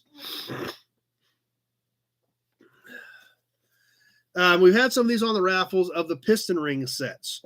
Now, I don't think this is anything anybody would use, but they have a super cool box. Perfect Circle, Auburn Cord Duesenberg Company, piston rings. They are sealed. I don't know what they are in there. Looks like Addie stopped by to see us. So, Auburn Cord Duesenberg piston rings. Like I said, this is mainly a display box, but it literally says Auburn Cord Duesenberg Company on them. New old stock, Perfect Circle piston rings. Highlander's here with us tonight. Good point, Mike. Too cold to take off shoes to count too high. So, Auburn Cord Duesenberg piston ring box. These are full. They do have rings in them, but it is a display piece. It is a nostalgia piece. How about making Hudson badge fridge magnets? Never thought of that, John. Not a bad idea. Except then you guys would have them on your fridge all the time. I don't know if any of you guys would get any work done or not anymore. Zach got one of these. He must have won one of the raffles. Reno's going to kick us off at 15. The box is 4 3/8 square by 2.5. Dennis at 20. Like I said, it is a display piece. It just actually literally says Auburn Cord Duesenberg Company on it by Perfect Circle, made specifically for the Auburn Cord Duesenberg Company, 80 or 90 years ago. So that's right, Kenny. That is great, Kenny saying hi. I've got Dennis at 20 on the piston rings, and we are live on the timer.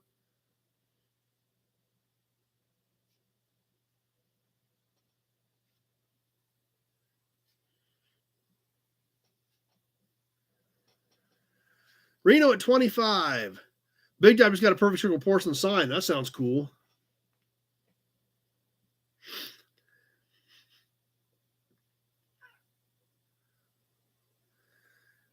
Ozark doesn't work anyways. Jason said he doesn't get much done anyway. So, well, what the heck? We'll give you an Auburn badge then while we're selling the rings. Take a few drinks with that one.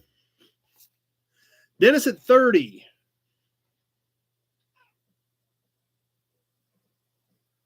David W. is a little late, but you're here. That's what's important. Reno, 35.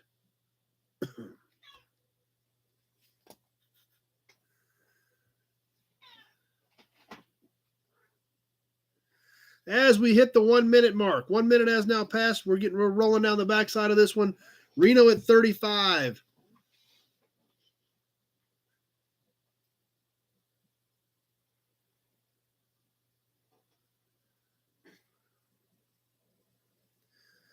And 1:20 has now passed. Reno at 35 is my high bidder. New old stock in the box. Like I said, not good for anything probably, but it's just the fact that they are new old stock pieces made for the Auburn Cord Duesenberg Company decades ago. 1:30 has now passed. We're on the backside of this one. Reno at 35 is my high bidder. Dennis at 36.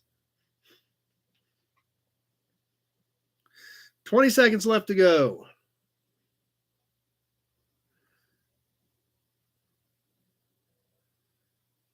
10. Dennis at 36 is my high bidder.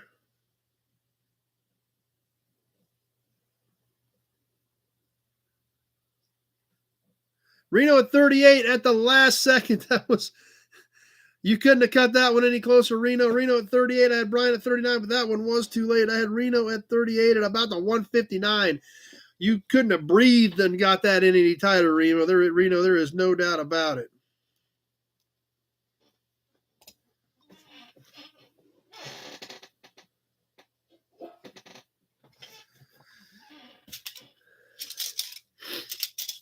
How about a Chevy badge bundle, and then we'll let Addie sell some hubcaps.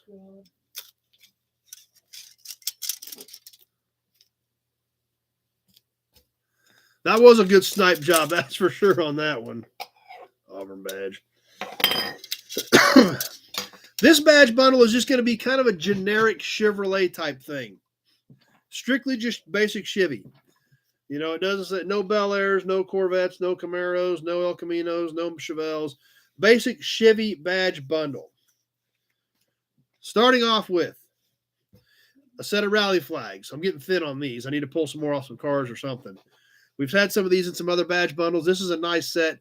Nice bright chrome, good colors, original paint. David W. got all his stuff hung up. He's running out of wall. 3 3/4 by about 2. 3 3/4 by about 2 on the rally flags. Another Chevrolet script. This is metal also. This is early 70s trunk, I believe. It is a flat mount emblem. It is studs on the back. It is 6 3/8 by about 2. 6 3/8 by about 2 on the big C on these two pieces. The third piece in this bundle is super cool. I've always liked these. Alec at 15 is kicking us off. We ain't even to the third emblem yet. This is the 1959-1960 regular Chevrolet Impala set Impala. This would have been like Bel Air Biscayne dashboard emblem. I always thought this was a great piece. This is a little bit longer. It is 15 by 3/4 of an inch. Has a slight curve to it. Eric at 20. It has clips on the back. It is stud mount, but they are clips in the piece, so those could come out. Beautiful condition. Appears to be original paint. Nice shine. Cool piece. Eric at 20. All three pieces, one money on the basic, just regular old Chevrolet badge bundle. Like I said, not anything specific to a certain car, just nice, clean Chevrolet stuff. Reno at 45. Let's get this thing on the timer. Reno at 45 is my high bidder.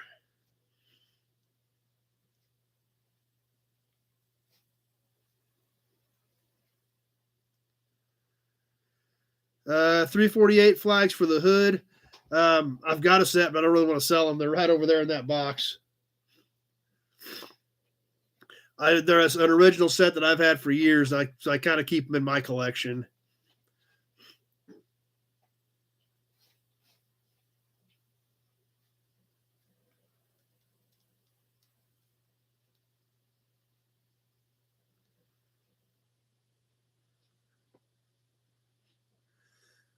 All right, Reno at 45. All three pieces, one. Yes, the long one is aluminum, Kenny.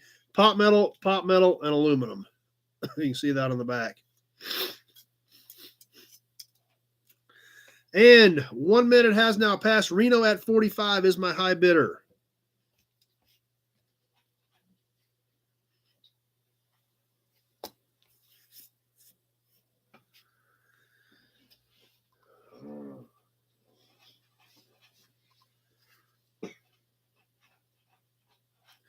One minute, 20 seconds has now passed.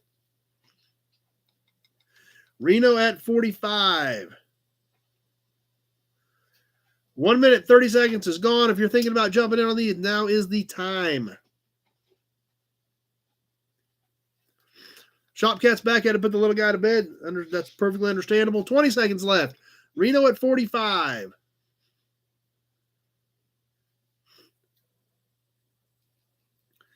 Alec at 46 with 10 seconds left to go. Alec at 46.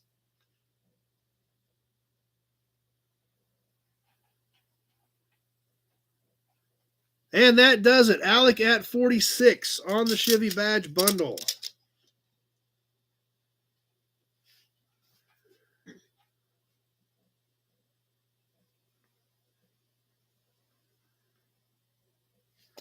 And I didn't think Reno was done, but it didn't come back in time. Came back at 50 at that point, but already done and gone by then.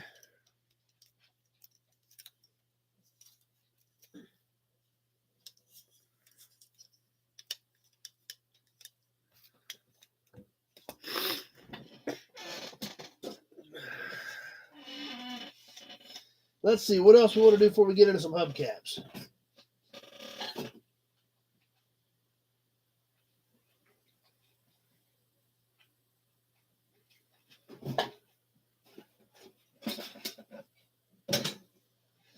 Let's do one more plate, and then we're going to get into some hubcaps.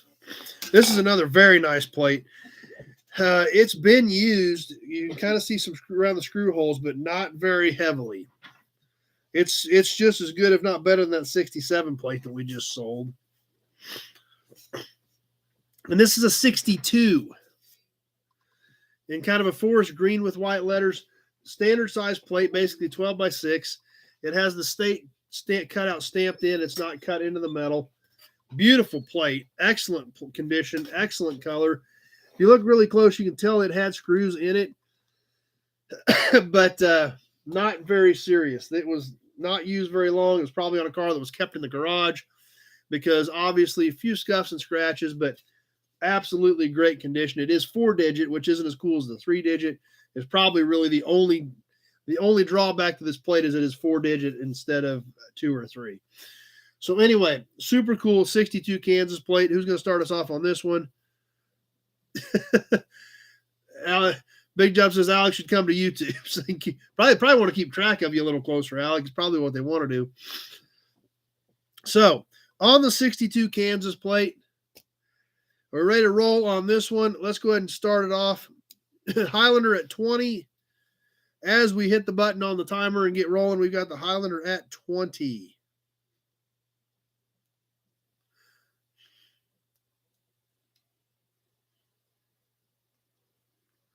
Buchanan at 30.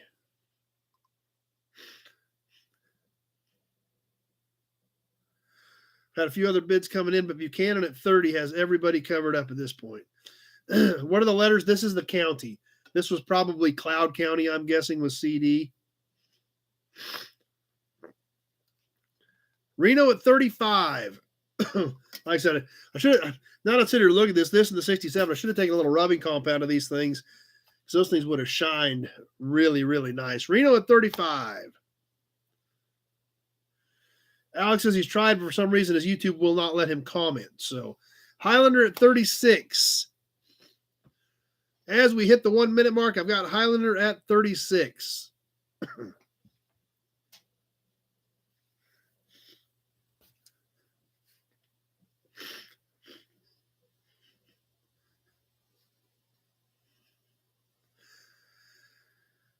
Reno at 40 as we hit the 120 mark. We're at 120 right now. Please be thinking about your delay. I've got Reno at 40. And we've hit the 1 minute and 30 second point. So if you're going to jump in, now is the time. We are at the minute 30 point. Getting down to the wire on this one. Please think about your delays. With 20 seconds left to go, this is a great plate, great condition for a 1962 plate. Reno at 40.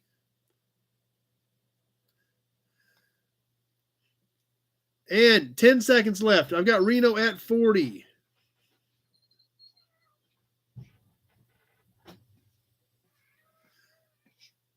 And that'll do it. Reno at 40. That's a great plate, great shape.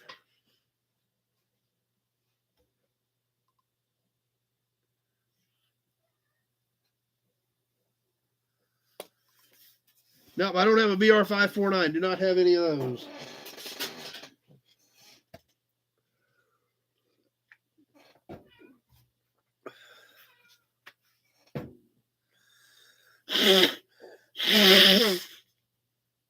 All right, who wants to buy some hubcaps? Let's get Addie over here to sell some hubcaps.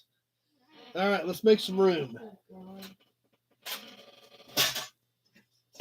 Let's scooch these boxes out of the way. Keep those right here. I know, but we're moving it. Don't worry, we got plenty more stuff in those boxes we're going to get to after we sell the hubcaps. So Buchanan is ready for hubcaps. So, like I said, Addie bought all these caps when she was a lot littler, and basically she has a semi-trailer full of them. There are shelves in there, but there's, so it's not like stacked to the top, but there's hundreds of hubcaps in there. She picked out some winners tonight, I think, and she will, I'm going to have her get a bunch ready, so over the next several weeks, we're going to be selling her caps off that she's had sitting around that need to go on your wall. But tonight, like I said, these are great ones. So that being said, You want to squeeze in here. You want to move the box over there.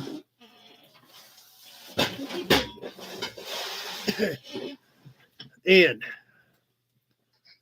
let's tilt the cameras. There we go. All right, we all good, everybody? Old School made it. So yes, it's time for hubcaps out of Addie's hubcap collection. So say hi, everybody. Hi. So Addie's going to sell you some hubcaps. Let's see what you guys think of them. What do you got?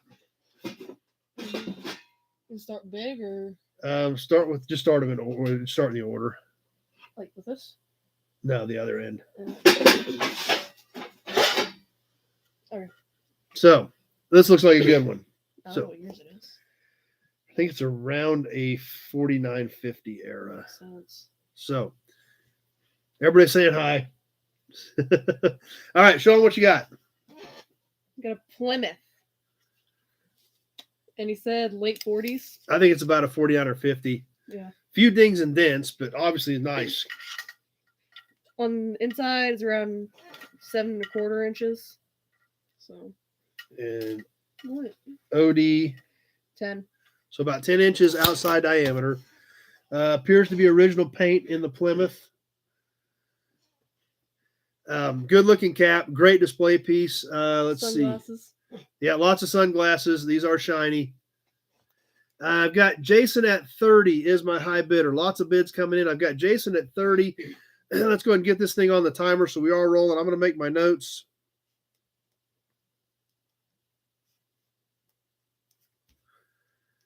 I can talk to you guys. I don't have to hold anything right now. You can see me and look at this thing. Look at the cap or a hat, either way. So I guess they are wall hangers or hats. Bill says that's brighter than his forehead. So is this how you're going to pay for nitrous? That's true. That might be a good place to put it. Is the money needs to go to Nitrous Express. Yeah. That or your new pistol, one or the other. Both are good. Both are good. Nitrous setup or a new pistol, either one's good. But look, you're talking about shiny. Look right there. You see this guy in the cap. They already see enough of you. As we come up on the 1 minute mark, Alec at 35 is my high bidder. That's right, Whiskey Zacky Woodwork in a hailstorm. As we hit the 1 minute mark, I've got Alec at 35. Cat in the Hat. Yep. All right. You can see everything in the cap. Yep, that's true. You can see the rest of the room almost. Yeah, 1 minute, 20 seconds has now passed. As we're coming up on the minute 30 mark on the Plymouth cap, Alec at 35 is my high bidder. As 1 minute, 30 seconds has passed, we are coming down to the wire on this one. Alec at 35. 20 seconds left.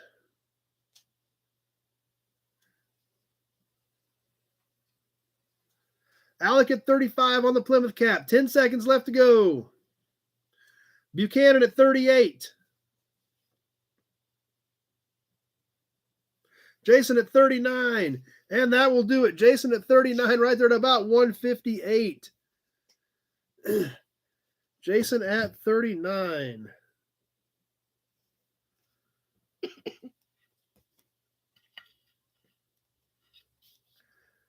Jason's a Mopar man anyway, so that's a good piece. And that's a great, nice display piece. So let's stack them over there. Yeah.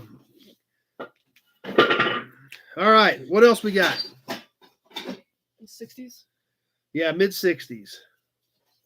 Mid-60s Ford pickup. That thing has just about the perfect look to it. Everybody says congrats, Jason, even Alec. I think it's like 64, 5, 6 Ford pickup. Eric is kicking us off at 20 on it. It does appear to be all original paint, light surface rust. The red looks original. Be knocked off a little bit if you want. Yeah, you might be able to take a little bit of the surface rust off, but you can see it's a really straight cap. Really has held up well. It has about the perfect patina look because it has almost all the red, a good chunk of the silver, and it's a great looking cap. Rusty, and it rusted through. Yeah, the back is clean. So Tweedledee at 32 is where we're at now. Jason says, leave the surface rust. What you get on dimensions? 10.5. 10.5. Yeah, that's right. It's got an awesome look. So let's get this thing on the timer. Highlander at 35 is the high bidder at this point. Eric at 40.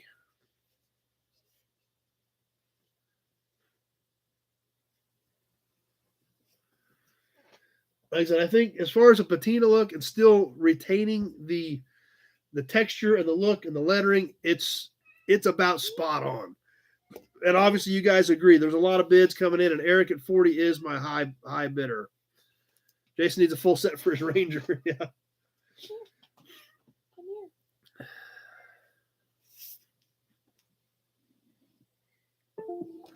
Give you one of those while we're all thinking about it. Eric at 40.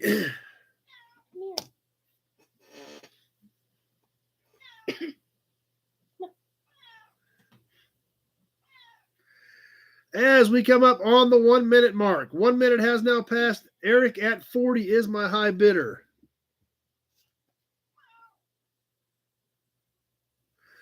Tweety said sniper alert. Yeah, everybody kind of jumped in there and then backed off. So we'll kind of see what happens as we get towards the end of this. Just got the right look. And we got a gray kitty. Yes, you. 1 minute, 20 seconds has now passed. Hey, they can't see the hubcap, dum-dum. You're showing them your butt, not the hubcap. Move your butt. 1 minute, 30 seconds has now passed. Eric at 40.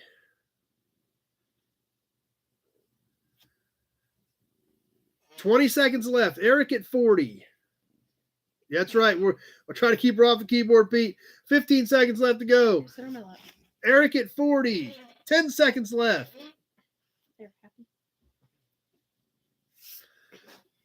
Big job at 42. And that got it.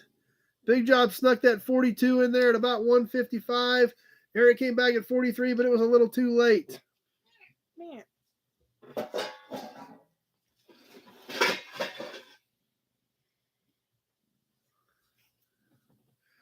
20 for the cat. Should we save this one for last? Or? Don't matter. Whatever you want to do, whatever you want. We got two more. She's got two more in the box for tonight. So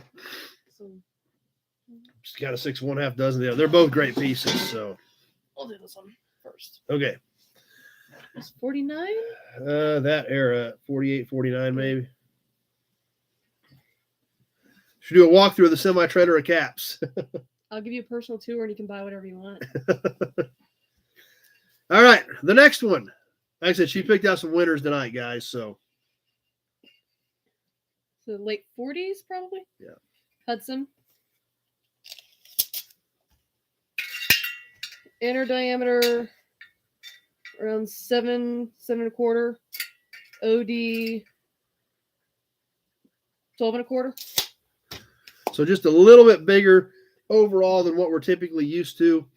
And it still kind of mounts in the center. Buchanan's starting us off at 40 on that one. Yeah, it's a cool piece. You see the inside is kind of small like the other ones. It just had a little wider outside on it.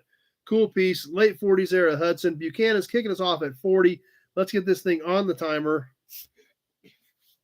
and go with it. That's right. Hudson right there. Let's get that one out there too.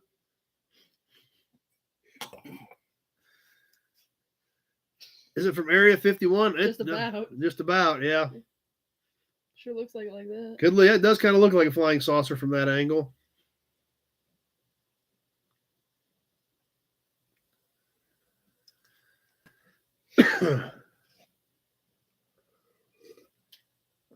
Alec at 50.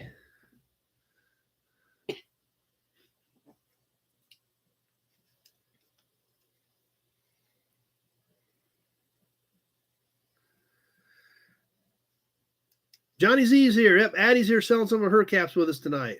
Nope, no badge. No badges go with it. If we can't sell this one, then we wouldn't have nothing to drink with. Alec at 50 as we hit the 1 minute mark on the Hudson cap.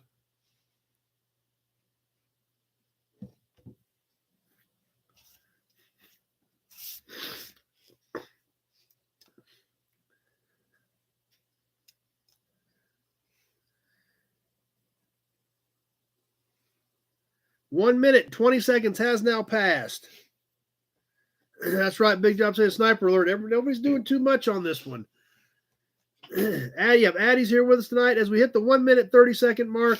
Buchanan at 51.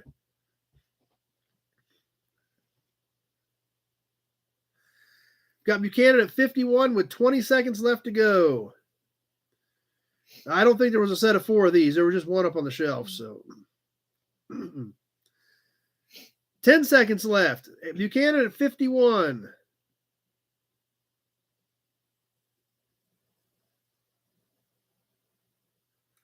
David W. at 52, and that does it. Whew, that was tight.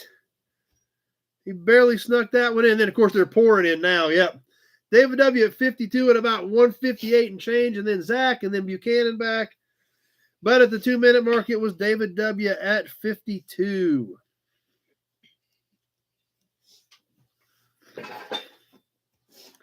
And we got one more for you, and this thing is super great. Oh, sunglasses. I just tell everybody right now, sunglasses. You will need them, or have another drink. That'll help too. All right, everybody ready for this one? Probably mid-30s? I think so. Late 30s Ford V8 cap. Super, super shiny. Look, you see this guy right in it right there. Eric's at 45. Eric is not messing around on this one. Diameter 11.5. ID. Right at 12 inches overall. Buchanan at 50. Obviously got the super cool V8. Beautiful bright chrome. Some nice aging on the paint. Yeah, a little aging, a little bit of the paint left. Let's get this thing rolling on the timer. We've got Eric at 53 on this one. It's a cool piece.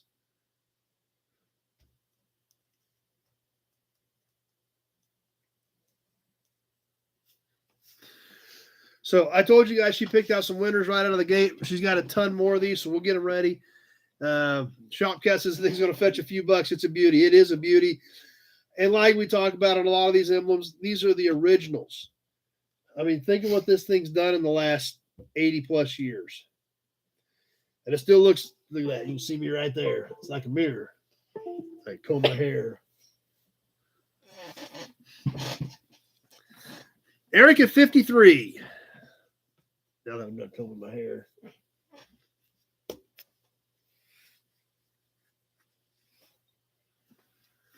Praying for the nitrous next year. That's right, Bill. As we come up on the 1 minute mark, Eric at 53.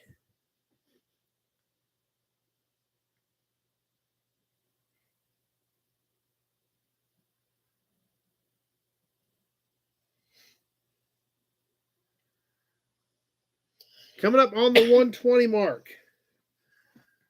120's passed. We're heading to 130. We've got Eric at 53.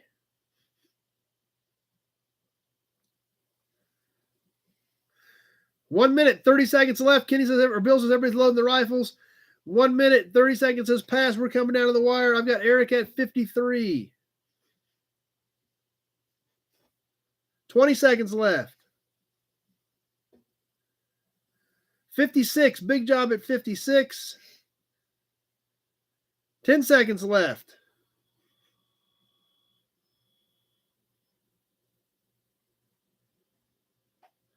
Buchanan at 60, and that will do it. Buchanan at 60, right at the 2 minute mark. Eric hit it at the same time, but it was just a little bit late. And Buchanan at 60. Super cool piece.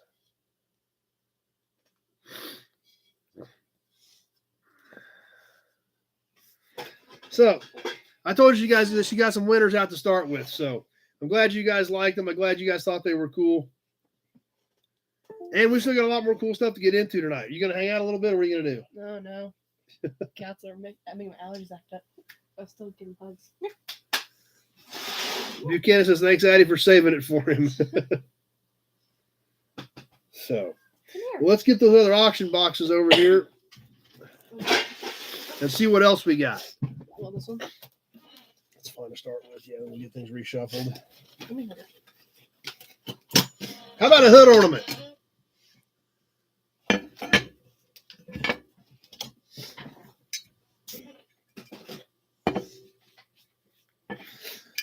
We actually saw this hood ornament in the video from my buddy Salvage Yard, actually. For an international. It's got some pitting in it, but it's not busted up. It's not chipped. It's still got decent chrome on the hood ornament for a K-Series International. This was on the KB2 that was in that video. I got it off of it. Like I said, it definitely got some pitting in it, but it's got great chrome. It's not busted up. It's not chipped up. It has ridges back here. It has the high point up here. This was used on the 40s era KB1 through 5 series trucks. So Alex is looking forward to more caps. Jason's kicking us off at 15 on the IHC hood ornament. Like I said, it's not the prettiest due to the pitting, but there again, it's 75 years old and it tells a story and it's a cool piece. It does have a little bit of curve. It has a little bit of curve to it. We give you the length on this thing. Without the curve, you're looking at about 15 and a half on this thing overall, and about 1 5/8 inches across. So, yeah, could be used as a weapon as well. Buchanan at 20. Let's get this thing going on the timer. Buchanan at 20 is my high bidder.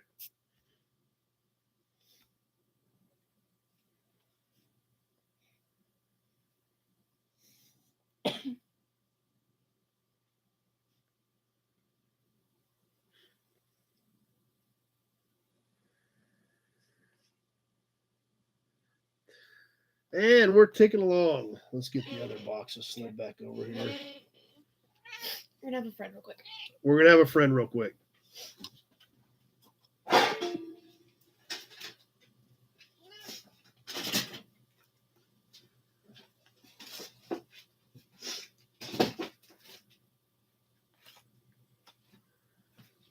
As we're working towards the 1 minute mark.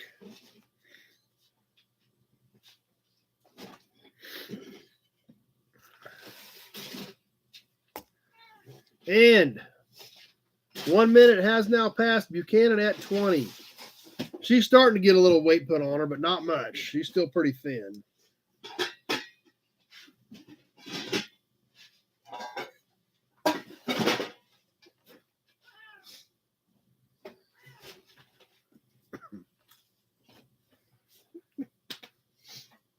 One minute, 20 seconds has now passed. Coming up on the minute 30 mark. Buchanan at 20. 1 minute, 30 seconds has now passed on the IHC hood ornament.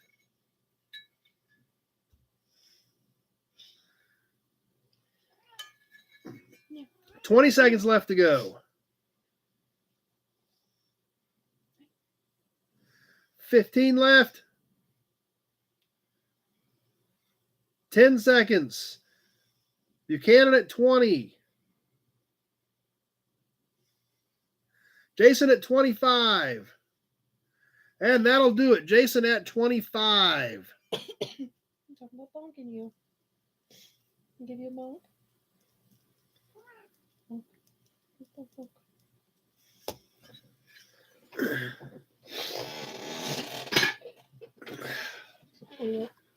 I don't know. Let me see the boxes.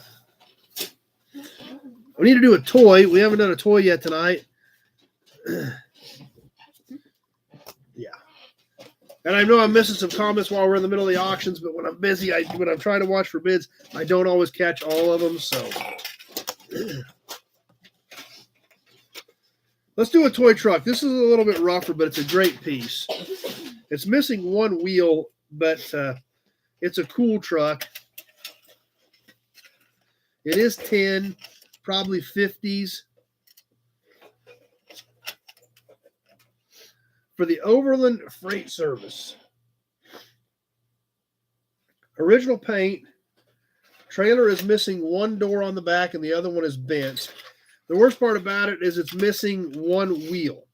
Now, what I was thinking about doing is maybe it's got two on one side of the rear. It had duals. Maybe taking one of those off and put it back. I don't know, something like that. I'm not sure, but it is missing one wheel. That's the worst part about it. It does have dings, dents, scratches. It's been played with, but it is a neat truck. Bottom of the trailer looks pretty clean.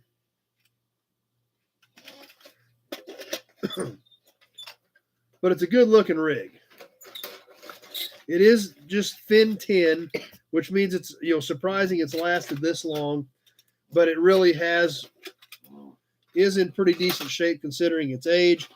We can look in the back of the trailer real quick. Eric's kicking us off at 20 on the Overland truck, Overland Freight Service. Even has the little dolly wheels on the bottom of the trailer. So Eric is kicking us off at 20. You can hold that while I ride it up. Slave labor. And get it rolling on the timer. Eric at 20 on the Overland truck.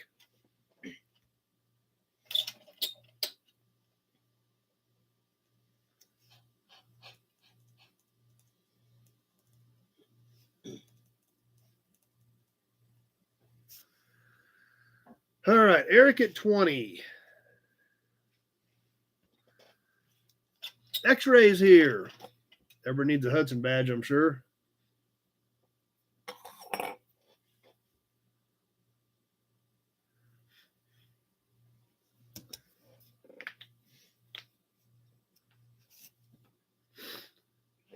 Yep, yeah. Everybody heard your comment. Yeah, because it's kind of true. It's kind of true. No, actually, the cat's over there drinking. She's about out of water. You can give her some water too. She's getting a drink, but that's right. It does have character, that's for sure. But these toys were played with. It was loved. Somebody had a great time with it. As 1 minute has now passed. Eric at 20. He's going to walk out of this thing for 20.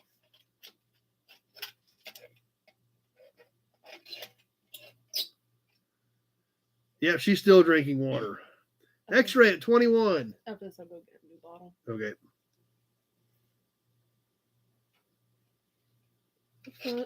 Oh, yeah, the front.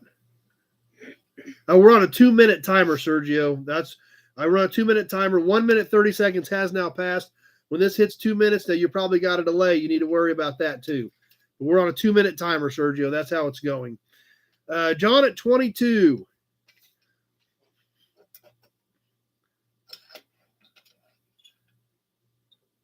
Ten seconds left. John at 22.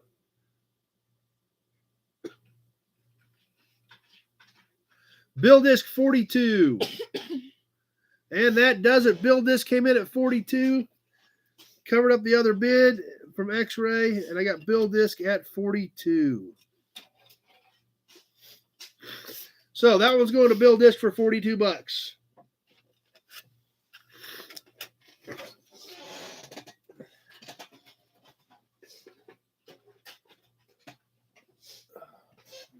All right, you got to go get her water? Yeah. Okay, slide those other boxes back. Or just get them over here if you're going to leave your chair here.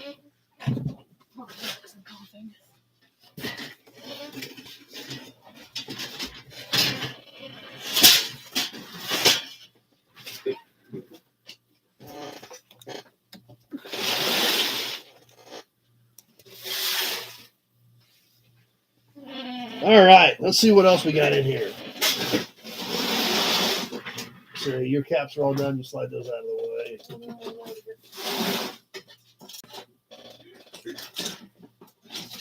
Does she have any fresh bottles? Do what? Does she have any full bottles? No. All right, let's do some emblems. We haven't done any emblems in a while. Let's get a couple of badge bundles out of here.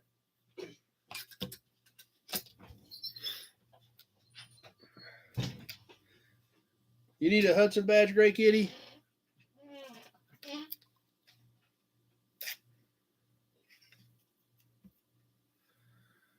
Highlander's still on. Where's our Ford guys at? Let's do a Ford badge bundle. We did a Chevy one earlier. Let's do a Ford one.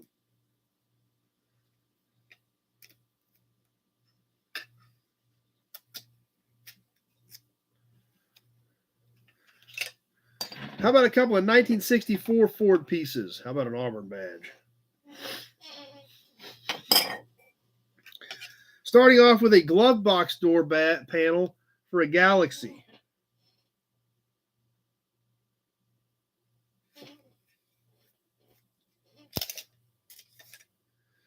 $15 inches long,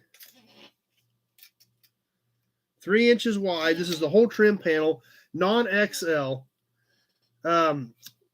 We can ship out of the U.S., Sergio. However, you will have shipping charges. Most of this small stuff, my shipping is included in the 48 states. If it goes out of the U.S., you will have whatever you have for payment fees and then shipping fees. And if you want to, buy for a couple weeks and build it up before we do it, I have no problem with that either. So, yeah, we can ship out of the U.S., but you will have shipping and the payment fees, whatever it costs to get me paid. So, Buchanan's got to sign off. Glad you were here. So, the 1964 Galaxy 500 non-XL glove box door panel with Galaxy 500 emblem. And the 1964 Thunderbird C-pillar emblem. So the Thunderbird is 9 1/4 by about 1 3/8 inches. So it's about 9 1/4 long. It is flat. It is stud mount. It is pop metal. The 64 Galaxy one is a metal back and like an aluminum wrap around it. So I think it's an aluminum trim. And then I think the Galaxy 500 is actually pop metal. The emblems are actually pop metal. Rusty's kicking us off at $25. Both of them, one piece, one money, one price. You get them both. I believe they're both 1964, and they're both pretty cool pieces. Let's get it on the timer. Buchanan at 40. Thought he was leaving, but couldn't pass up some more cool pieces.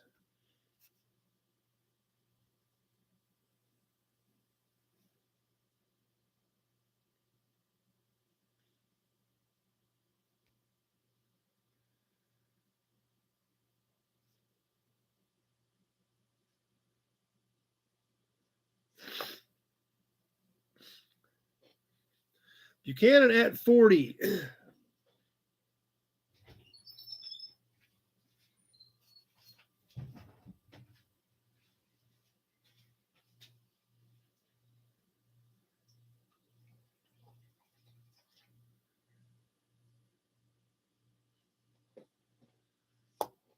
As we come up on the 1 minute mark.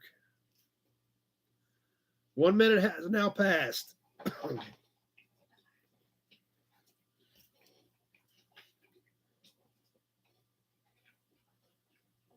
Buchanan at 40, X-ray at 41.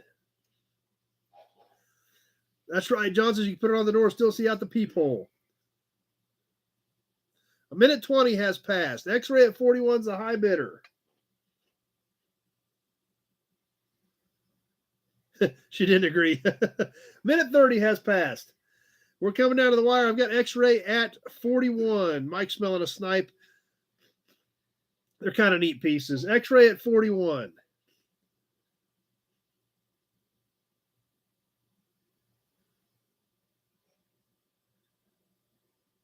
Ten seconds left.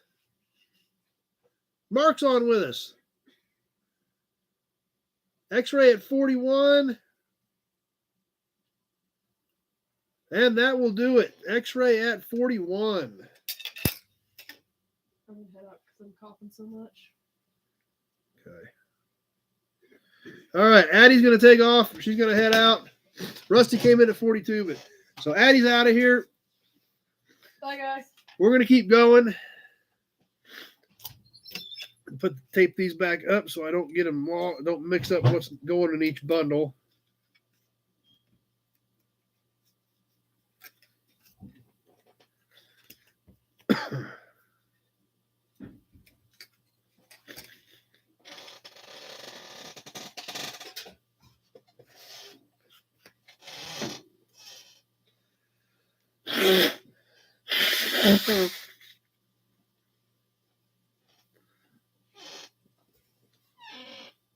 All right, let's do one more badge bundle. Then we're going to pull out a super cool Auburn piece. I'm going to reset the cameras here real quick.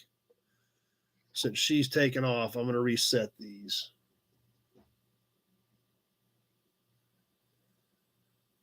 Okay. All right. We're going to do one more badge bundle. I'm going to pull out that Auburn piece. So you guys can get ready. This Auburn piece is epic. And I hope it brings something because I got a lot of money in it. So, but where's our Mopar fans at?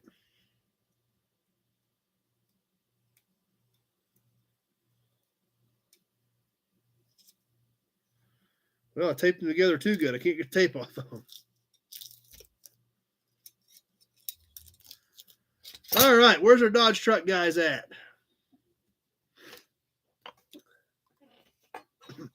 Three badges, all won money. This is actually, the first one we're going to look at is actually plastic, but it is the old font.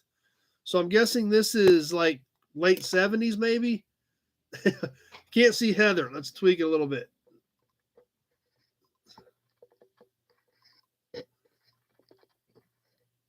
There's that better? This is, I think, late 70s because it's the older font, but it is plastic and double-sided tape mount. Has a slight curvature to it.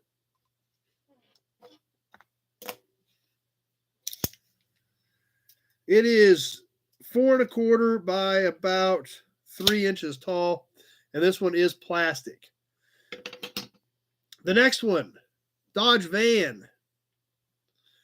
Tradesman 300. This is a metal emblem. I believe this is probably early 70s. Fairly heavy, actually. All metal, flat mount with studs. Nice chrome.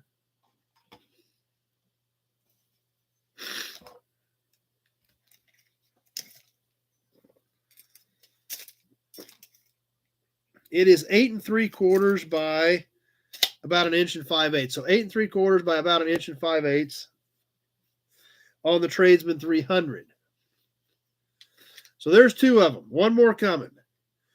The Dodge Pickup Custom 200. This, I believe, is mid-70s as well. This is a metal emblem. You can tell it does have some pitting in it.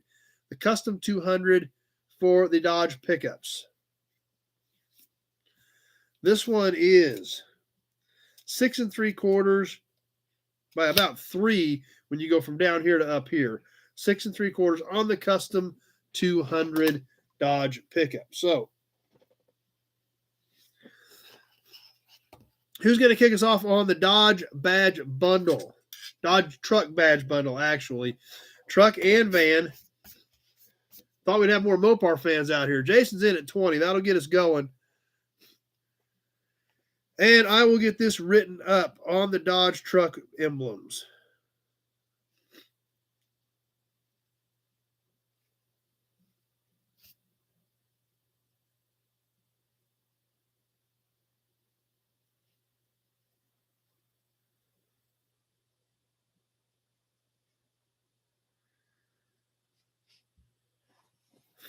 Eric at 25.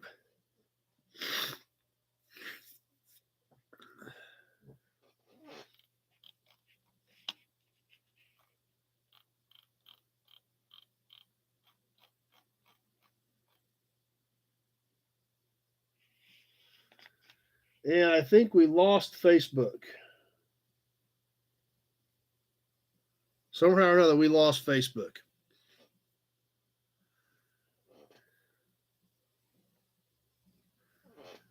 And 1 minute has now passed.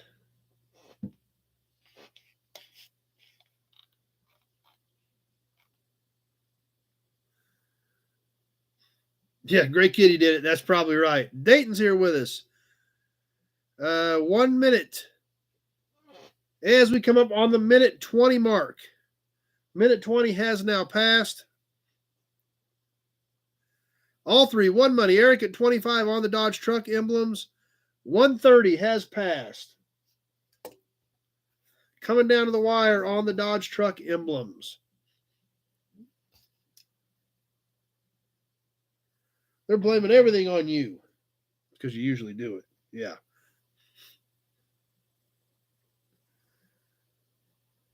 Ten seconds left.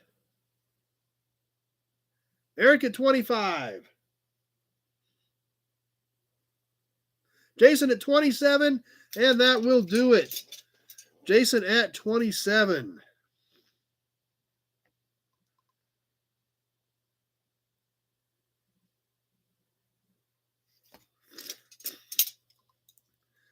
Yeah, I am from Great Bend. That's where we're at. So.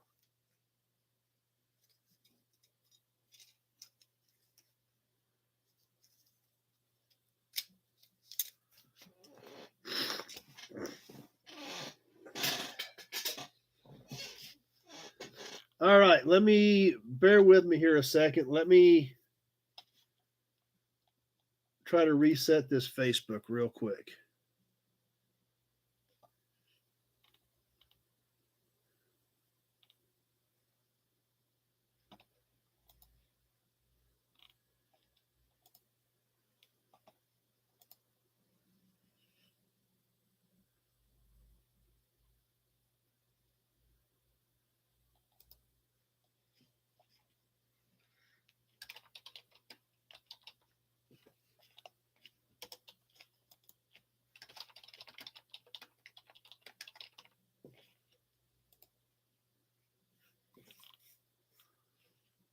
All right, I reset Facebook. Let's see if that connects real quick.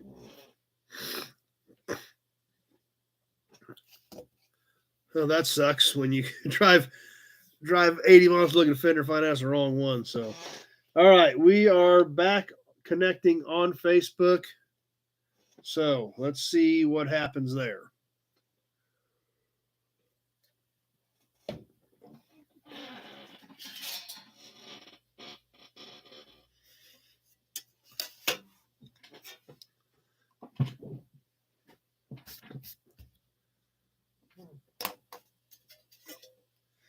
How about another early plate? You guys remember I was traveling down in Oklahoma last weekend. I picked up a couple of early Oklahoma plates. We sold you one of them last week, and we're going to sell you the other one right now. And it looks like we've got a few people jumping back on with us on Facebook.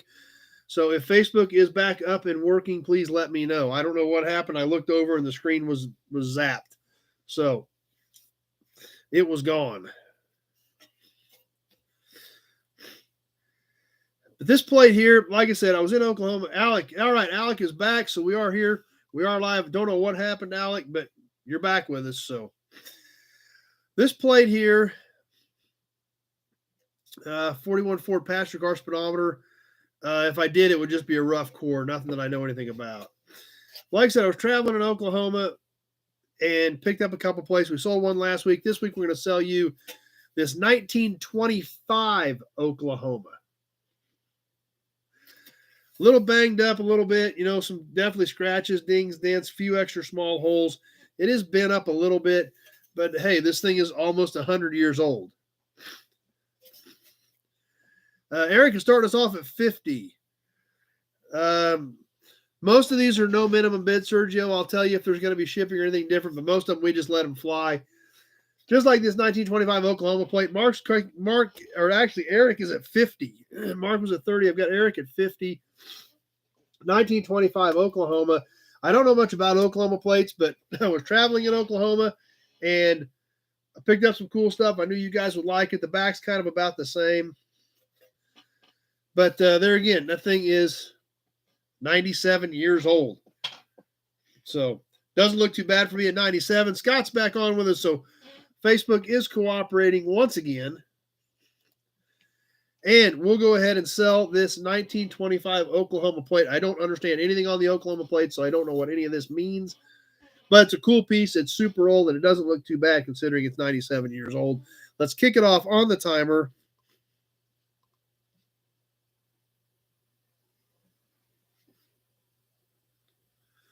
And get rolling. Eric at 50 on the Oklahoma plate, coming out swinging.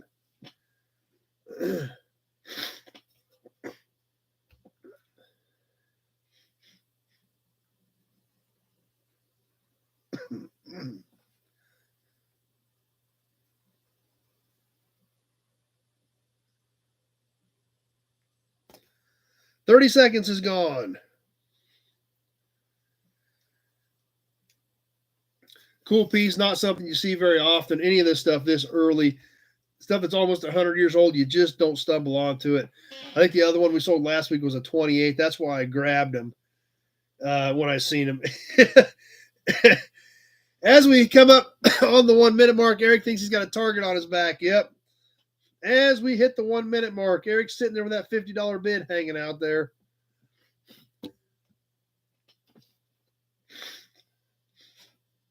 Not sure what's going to happen now. But Eric's the high bidder at 50 at this point. Alex has been there. Yep. 1 minute, 20 seconds has passed, almost to that minute 30 mark. 1 minute, 30 seconds has passed. X-Ray says game over. I don't know. There's I think Reno did that a few weeks ago, threw a big bid out. Now Mark's back at 55. 20 seconds left to go. Eric at 57. One gray kitty in the way. Eric at 57. David W. at 60 with 10 seconds left to go. Just about done. David W. at 60. Eric at 62, and that does it. Oh, Kenny at 64 at 2:01. Eric at 62.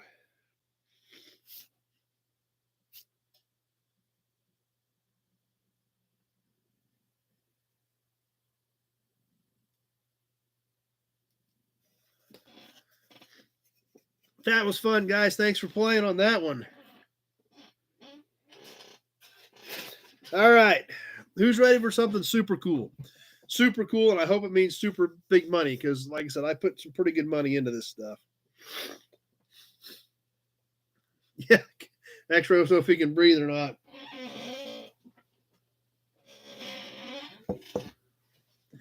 All right, guys. I got this from Doug, my good friend Doug Prey at Auburn Court Duesenberg. It's pretty amazing, to say the least. It's in the original paper. It is new old stock. It's never been on a car, and it is still wrapped up.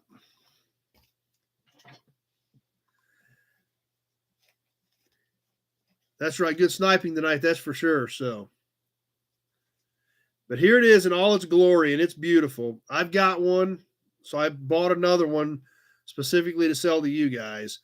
Still wrapped up in the paper, of an Auburn grease cap, like early 30s.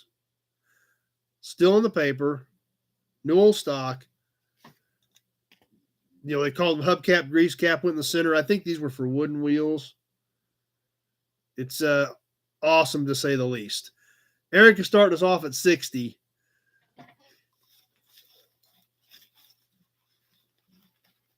Alec at 65. Kenny at 75.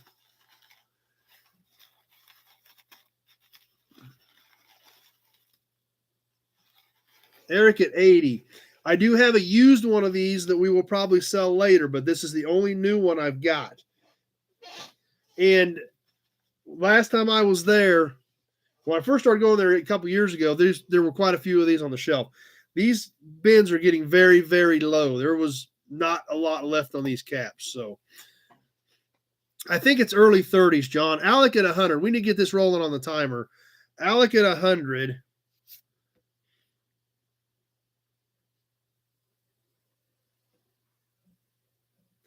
But it is amazing. But I think this is early 30s wooden wheel. Alec at 100 is our high bidder. But it's amazing. I mean, it's beautiful. I'll try to leave it wrapped up as much as I can in the original paper, and then I'll rewrap it in other paper for shipping. But there's the whole back side.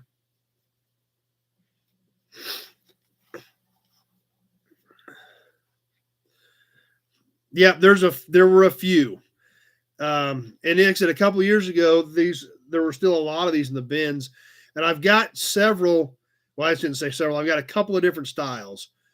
But these things are not, they're not cheap. So Alec at 100, 1 minute has now passed.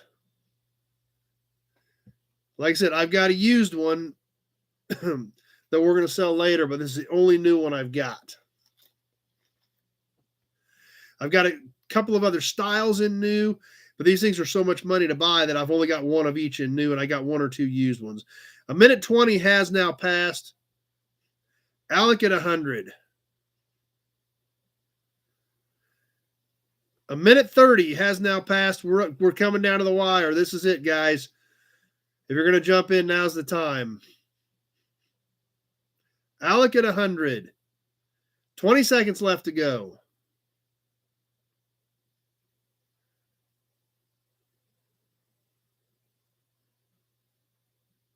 10. Pete at 126. Pete at 126. We're coming down to the end. Kenny at 128, and that does it. Kenny at 128.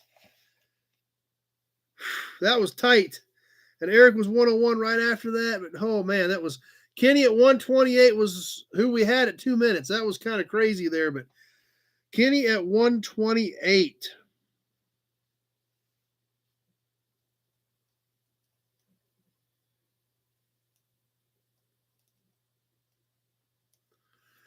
But it's an amazing piece. It's beautiful. So yeah, that was tight.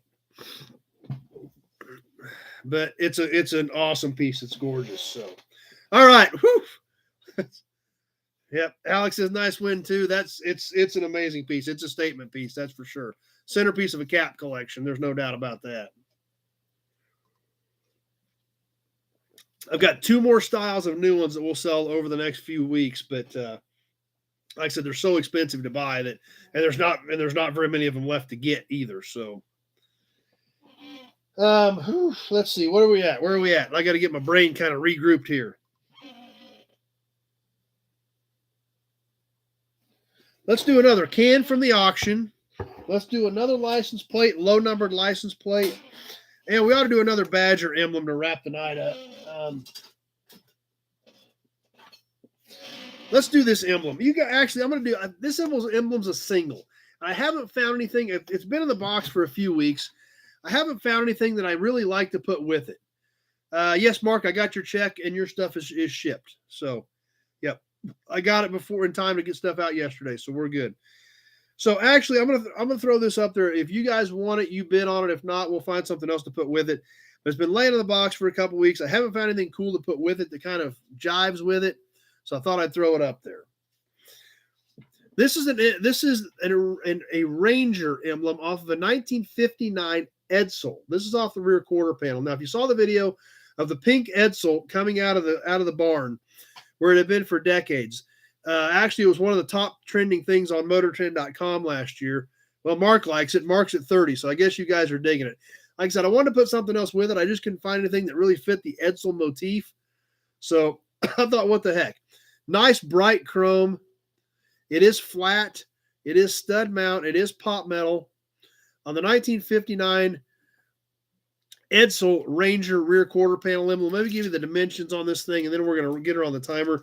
It is right at a foot long from the tip of the R to the tip of the R. YouTube hates small creators. Yeah, it's tough. It is tough to get good traction on there for sure. The big guy 45. 1 3/4 by about a foot long. Mark at 30. Let's get it on the timer and keep it boogieing here. Like I said, I just couldn't find anything I was comfortable with. Obviously, you guys like it by itself, so let's roll with it. But it is a cool piece. Edsel stuff you don't see very often.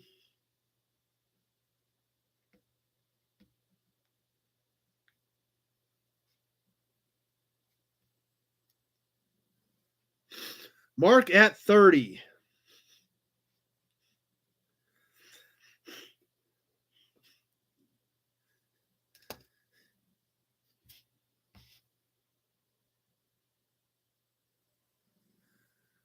That's right. The world is pretty complicated the way it is. That's true. And Gray Kitty's kind of in the way, shockingly. But there again, nice piece, nice bright chrome. Of course, it was in that building for decades. If you guys remember the story, as we hit the 1 minute mark, the farmer had loaned a hired hand the money to buy this car like 40 years ago. Hired hand says he was quitting, he was leaving. And the farmer said, "Where's the money you owe me?" And he said, "I'm not paying you." He was going to leave. So the farmer went and walked over his pickup, got his rifle out, walked over to the Edsel, put a bullet through the radiator of the Edsel and said, "The car's staying because you ain't paid for it." Minute 20 seconds has now passed. They shoved it in that building, and that's where it sat till last year when we pulled it out. So be sure to check out that video. Minute 30 has now passed. I've got Mark at 30. But I had a big, cool Caterpillar we pulled it out with. Pretty neat deal. On the Ranger badge. 20 seconds left to go. Mark at 30. You may get this on a one-shot deal. Eric at 31. 10 seconds left. Mark at 35. And that does it. Yes, David W., this is from that pink car. This is actually directly off of that car. Mark at 35. Eric came back, but it was too late.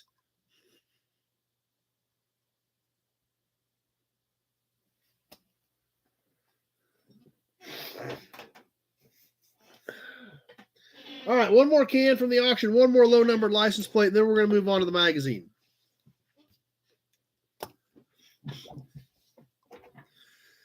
This can's a little bit rough, but it is a cool one. I don't know much about it. Don't know much about the company, but it is cool color. It's got a cool truck on it. It is metal. It is full. I will have to drain it. From the Triple L Long Life Lube Motor Oil. Like I said, I don't know much about this. It's a little bit rough, but it does have a cool truck on it. It does have some dents in it. It does have some surface rust. You can see the seam over here. It is an actual old school, early original metal can of Long Life Lube Motor Oil. So, standard quart. I'll punch the bottom of it to drain it. What do you guys think? Any interest in this thing? Directly off the farm auction from the other day. Cool piece. Just a little rough around the edges. Not something I'm very familiar with, and definitely not a very common can either. So, what do you guys think? Zach's going to kick us off at 5. Pete's going to go to 10. Let's go ahead and get some notes made. Get this thing on the timer. And get boogieing on the 2 minutes. I've got Pete at 10.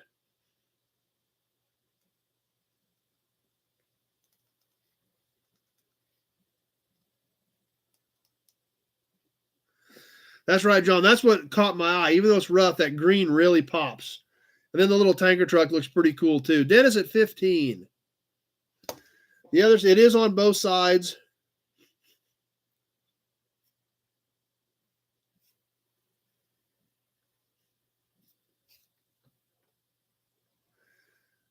Alex got to jump off. That's right. Everybody have a great Thanksgiving.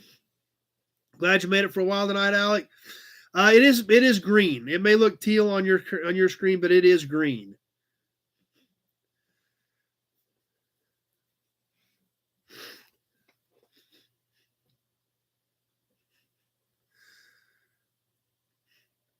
As we're just about to hit the 1 minute mark on this one.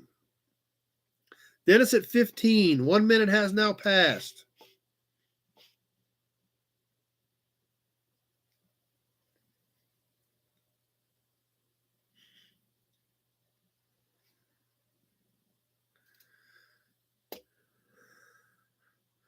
One minute, 20 seconds has now passed on the Triple L Long Life Lube Motor Oil. Dennis at 15.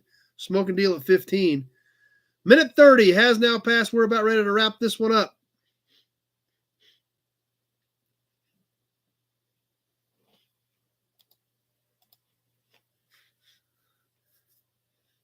$20 seconds left. Dennis at 15. Bill Disk at 18. 10 seconds left. Tweedly D at 20. Pete at 22. And that does it. Pete at 22. Zach came back at 25, just 2 seconds too late. Brian at 32.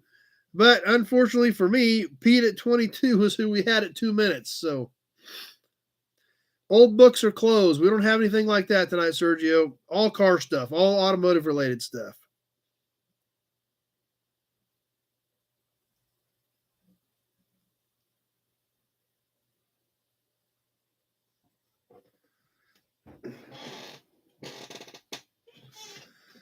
All right, let's do one more plate. Well, I don't know. I got one more plate laying here. You guys want to sell this one or want to move on to the magazine?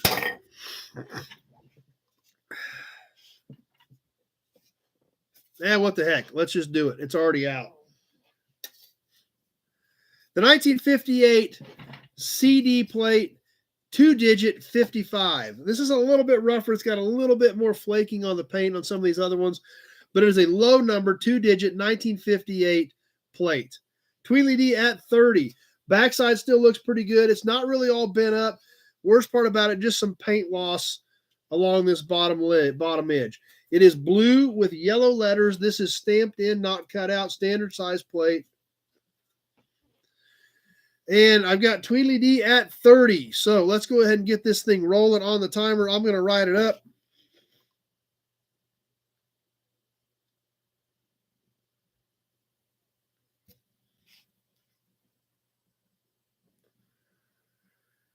As we're rolling down the ticking off the clock here.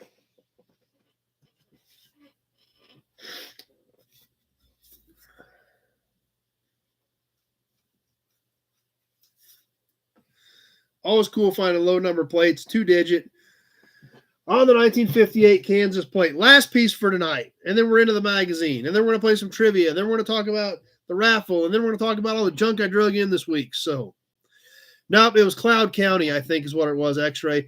These 2 digits always denote the county in Kansas. I think CD was Cloud County. That is a good idea, though. It was actually, I should say it's Civil Defense because that actually sounds a lot cooler than Cloud County. So I guess they could say it's Civil Defense. Maybe bring another $10. I don't know. 1 minute has now passed. Tweedledee at 30.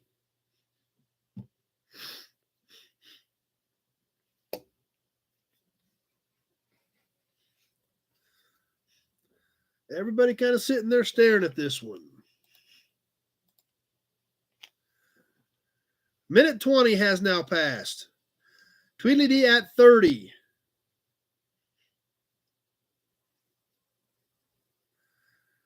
Minute 30 has passed. 30 seconds left on the last piece for tonight.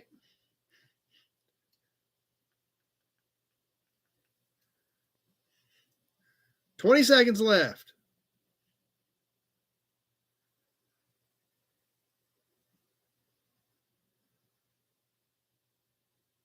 10. Reno at 40.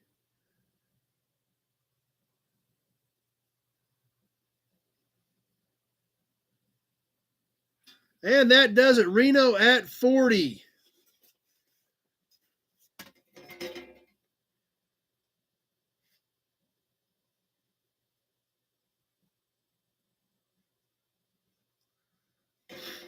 All right.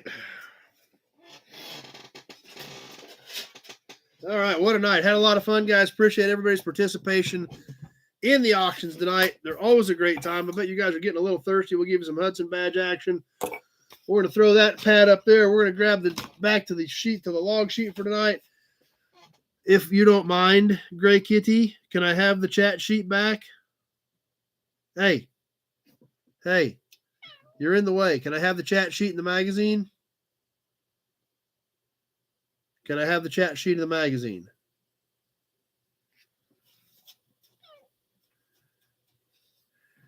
Zach's going to jump off. That's fine, Zach. Get some rest. Hope you're feeling better. And I'm still trying to get to my chat sheet because somebody is not cooperating. All right, you got to move. That's all there is to it. Yes, move. There you go. Good kitty. All right. I got it. Woohoo! We can keep moving. Auburn badge.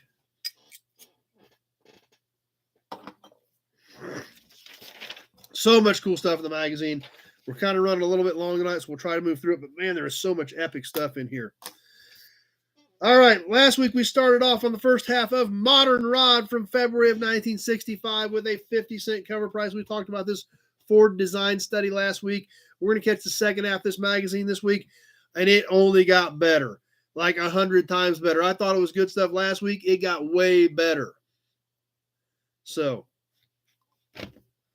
magazine time for X-Ray Dean. That's right, X-Ray. It's magazine time for all of us.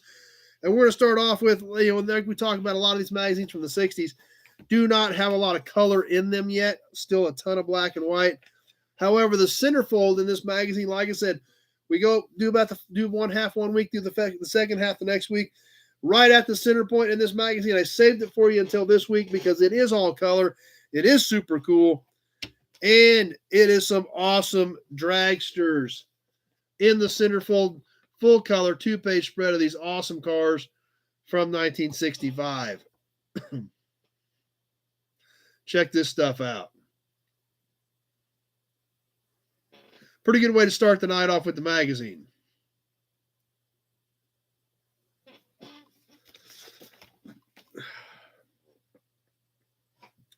The top dragster, well, actually, it looks like a dragster. It is rear engine, but it actually is like a T-bucket body. Chrysler powered, but this right here, it actually is a T-bucket style body on here with a dragster front end. The bottom car, obviously blown small block Chevy power on that. The craziest part about it is you look at this thing. One, obviously, like a lot of those old race cars, his head's above the roll bar. So kind of one of those safety third type things. But what was amazing when I read the text, this is obviously a bare bones, little altered with a blown small block in it. And it says it's running 960s. And you think about that, and you know, the Demons ran almost that off the showroom floor with a warranty today with air conditioning, automatic, factory warranty off the showroom floor, and they would all, I think they'll run 980s. And back in 65, that was 960s, and that was a big deal. So yeah, great picture in there. That's why I saved it. That's why I thought it'd be a great way to kick this week off. Yep, 960s with no suspension. That's true too. And like I said, there is so much stuff in here. And it took a while to do this one last night because there was so much great stuff. I actually dug deep into some of these articles, including this first one. And like I said, we're not going to read the whole article. I'm definitely going to point out some of the high points about the fastest woman on wheels. The dramatic story of Paula Murphy's record run. I've never heard of Paula Murphy. So I actually kind of got sucked into this article and was pretty impressed by it. She actually worked for the STP division of Studebaker. Obviously, Andy Granatelli involved in all those companies. And she had made some runs at Bonneville before and had run around 200 at Bonneville, but this was a little different experience. This was a jet car. She had never driven a jet car. They had a bunch of rain. They had water on the track when she went out and made this pass. And it was crazy. Right around 240 miles an hour. This gal was driving this jet-powered, it was an Arfon's car, jet-powered STP special that she went out and ran it with water on the ground in some spots of the track. So, obviously a pretty big deal. Now, the crazy part about it, and there's a reason I just showed you the top picture of her. We got the one in color. We'll get you a good close-up of that, of her in the fire suit. Obviously a publicity shot sitting on the car. But the next, what was her name again? Paula Murphy. Fastest woman on wheels in 1965. The crazy thing about it is this car. Bantam, that's the word I was looking for, Alan, on that. I was trying to think of that, and I couldn't. I'm glad you got it. I'm glad you spit it out for me on that bottom car in the centerfold. But this car that she was driving, this is crazy. 240 miles an hour at Bonneville in the water. And there's the car. I don't know about you guys. I wouldn't strap into that and go 240 mile an hour. It is literally a jet engine strapped to your butt, and you light it off and go. Look at this thing. There is no cage. There is no structure whatsoever up here. It's a jet engine with a cockpit attached to the front of it and a go pedal, or a go lever probably.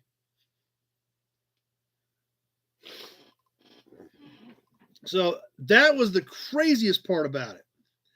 I looked at that picture like, holy God, either you couldn't get me to do that, not without a full cage and everything. But like I said, it was 1965. It was safety third, I guess. But I mean, literally strapping a jet engine to your butt is literally the only way I can caption that picture.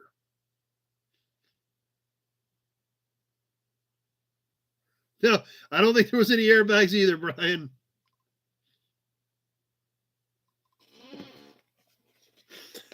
So, like I said, we could spend an hour on that article. We got to keep moving, but I just was amazed that literally was strap a jet to your butt, light her off, and let's go. That's exactly what they did. They strapped the jet to a frame, put a cockpit in front of it, put a brake pedal in it and a throttle lever and said, go. I was like, whew, okay. Yeah, didn't matter if water ground, she wasn't touching it anyway. Be afraid of getting sucked in. Yeah, that's another thing to think about.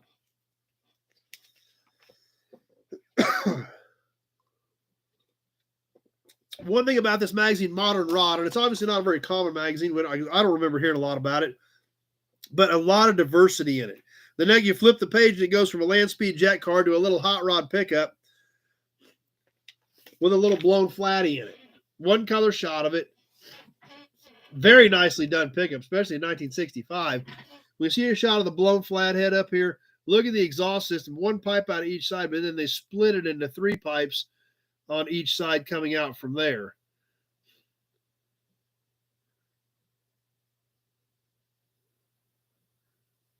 So cool looking little pickup. That's what, and like I said, everything in this magazine, it just gets better and better.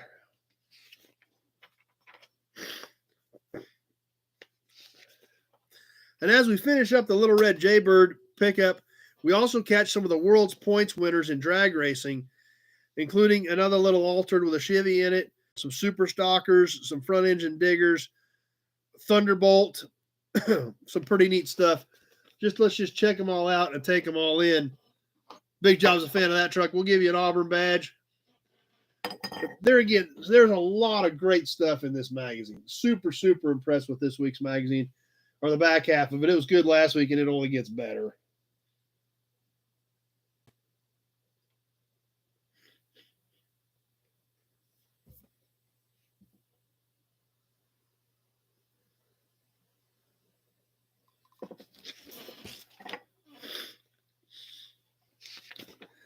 And as we flip to the page, we get to an article with no pictures whatsoever.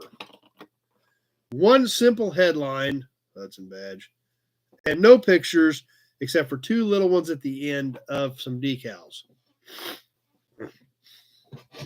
We touched on this last week. This gets into it a lot more. All it is a bunch of text, but look at that headline.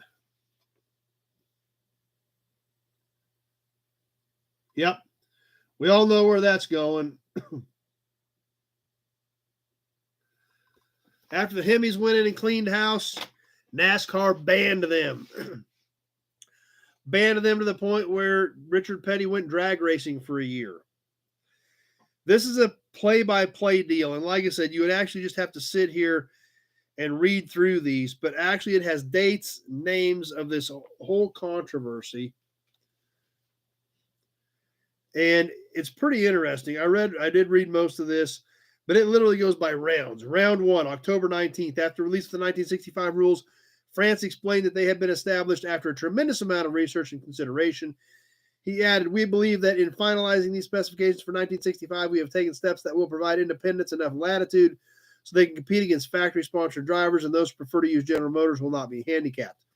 I believe the stock car racing's biggest year is ahead of us and that the fans generally will enjoy closer competition with more cars and drivers in actions. So literally it goes step by step. Starting off here, round 1, round 2, names, dates, names from NASCAR, names from manufacturers, the dates that happened. That's right, Pete. That's actually a great statement.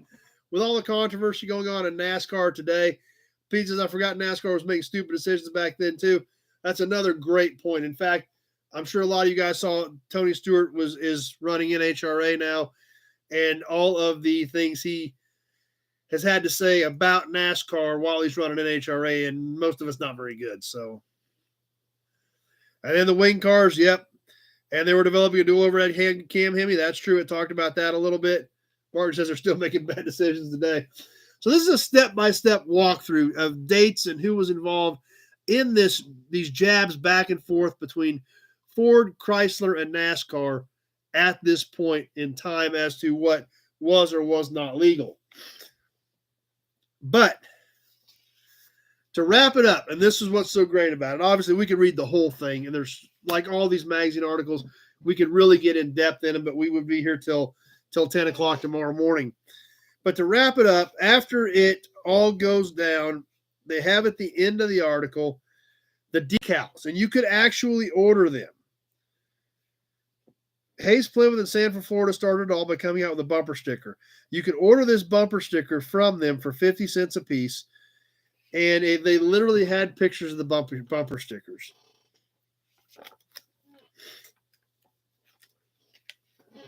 Well, hopefully you guys can make all these out. But they wrap the article up with, you could order these bumper stickers.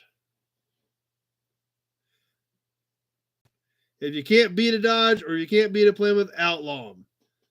They were literally selling those bumper stickers. Big deal back in the day. Big controversy after what the Hemi did, and then only to be outlawed because of its performance. When you take a sanctioning body that is always pushing performance, and then you outperform everybody, and then they ban you, they literally were selling these bumper stickers for 50 cents a piece. So, cool way to wrap up the article. They are cool stickers. It would be neat to find a stack of originals today. I mean, you can remake them. Anybody can make them. But finding an original would be pretty neat.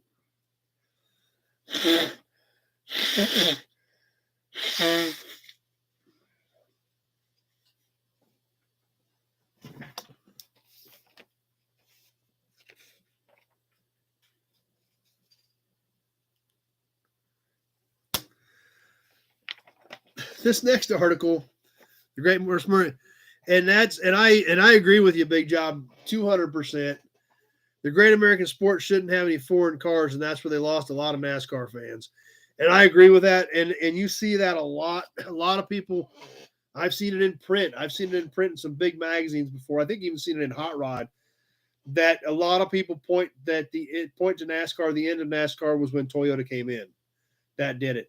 For me, it was right around the early 2000s, 2001, 2002. Those cars still resembled a stock car. You know, there were still a lot of the old school drivers in there. There was a lot of bumping. There was a lot of racing. They still looked somewhat like the car. You know, by the mid to late 2000s, that was all gone. I don't remember when the COT came out, but it was all, I mean, after, like I said, early 2000s, 01, 02, 03, I was never a huge NASCAR fan, but I did pay attention to it. And after that, I was pretty much done. So, but because like I said, there wasn't anything to them. There was nothing that looked like a car. There was nothing that was even the shape wasn't even stock anymore. So, but the next article we're going to check out, full page color photo, just titled "He Did It." That's all it says. He did it. Dude standing next to a Mopar says he did it. Pretty interesting. And we'll get the highlights of this. A lot of people agreeing with that statement as well. Throwing sparks, 4-door production cars, races a 2-door. That's true as well. And that's right, Big Job. A lot of stuff getting sold out, and that's exactly what happened there, I think.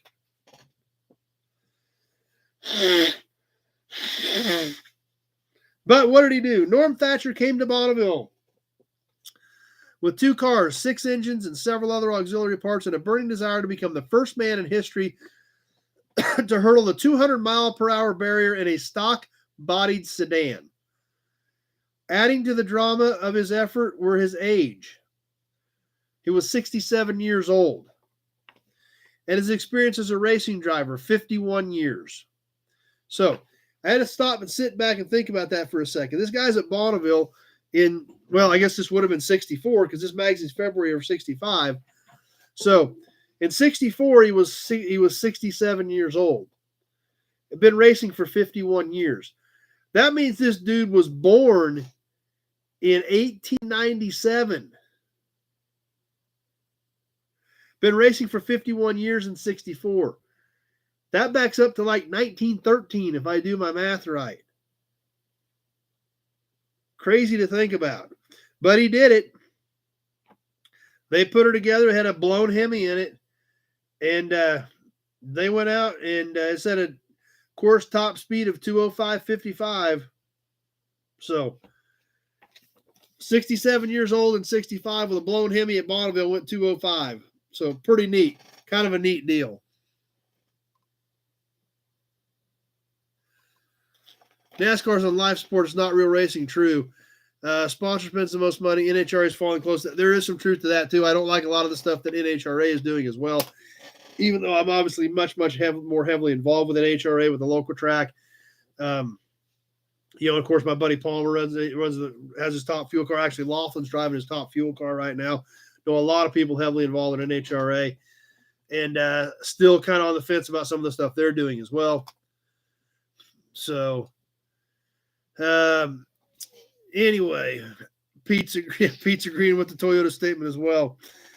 Another quick article we're going to catch, 1-page deal with a color picture of a super cool of a awesome front engine digger with a blown Hemi on it. Gentleman Joe Schubeck. Check this car out. Beautiful car.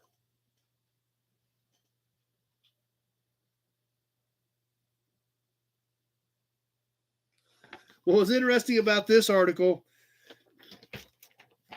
obviously super cool blown Hemi front engine digger. Packing a 392 Hemi, Crowder cam, Schleifer mag, M&H rubber, millet on driveline, Olds rear end, all the basic stuff of a front engine digger at that point. This dude was 27 years old. He owned and operated. He was the operator of the Progressive Lakewood Chassis Shop. It was a 7-second dragster. He said he's now 27 years old. He's been traveling extensively for 5 years. He's logged some 30,000 miles during his new Plymouth wagon's initial 3 months of tow service. I just thought that was so cool. His new Plymouth wagon, because they're dragging this thing around behind a Plymouth station wagon, more than likely on an open trailer, because that's what they did back then. How cool is that? No, that's right, Big Job. The old guy with the Plymouth was married to the little lady from Pasadena. That's probably about right. So I thought that was super cool. How'd you imagine to see that thing going down the road? Plymouth station wagon pulling that front engine digger. That would be awesome.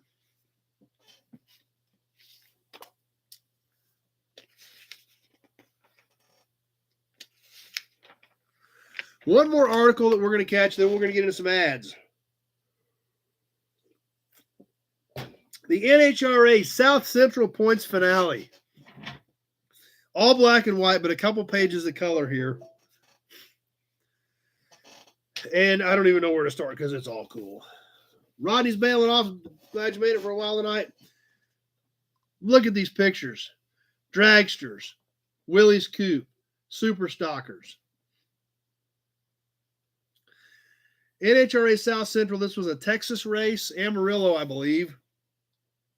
Yep, Amarillo. October 10th and 11th of 64.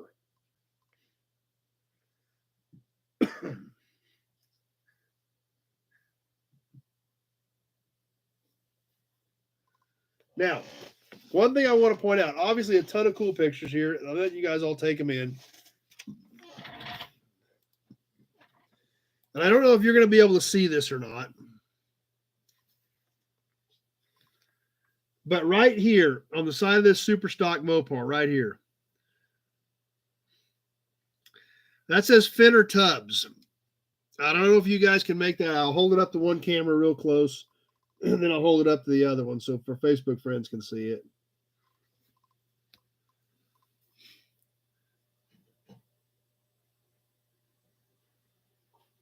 Fenner Tubbs was a dealership in Lubbock. He was actually racing Gene Snow in that picture of, future funny car fame. But the Fenner Tubbs Company Mopar, top stock eliminator, that was a dealership in Lubbock that eventually in the late 90s became Spirit CP. I actually had an assignment at Spirit CP around 2000 when I was working for Chrysler. So I spent a lot of time in that dealership in the same building that this car was campaigned out of. So I spent a lot of time in that dealership on assignment. I was assigned to him for a couple months. We did a lot of work there. And I had a little time to do a little digging around. And I did find some stuff. Including this. Yeah, my Roadrunner jacket came out of that Finner Tubbs dealership. So this is that's exactly where that car was campaigned out of, is where this jacket came from. So kind of a cool little personal touch for me whenever I see that Finner Tubbs race car.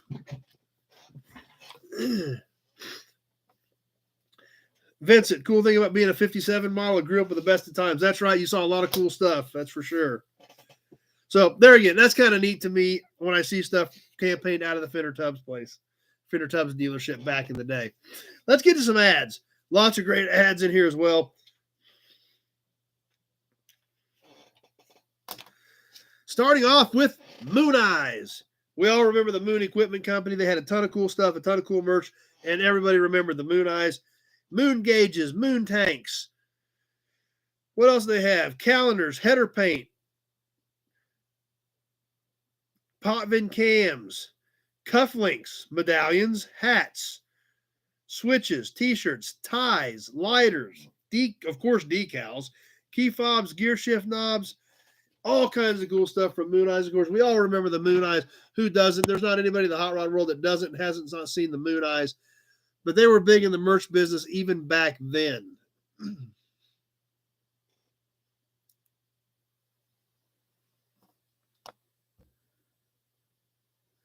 Great company till it was sold, says Randy. Yeah.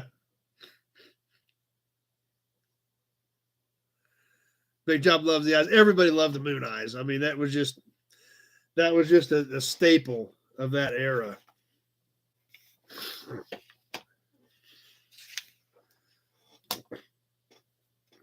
Couple of cool things on here. Wyand Manifolds, Wheel Center Company, and the big ad from North Shore Speed and Auto. Fastest in speed equipment. Immediate delivery. Shift linkages, tacks, wheels, cams, flywheels, pressure plates, mags, piston assemblies. All kinds of super cool stuff. Obviously, so we see the Wyand intakes, center wheels, but North Shore, they really hit hard with that one.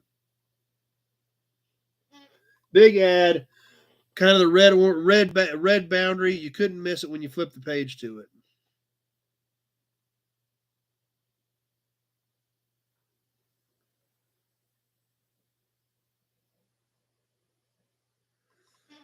Ryan stopped by on Facebook for a little bit. Glad you made it for a while.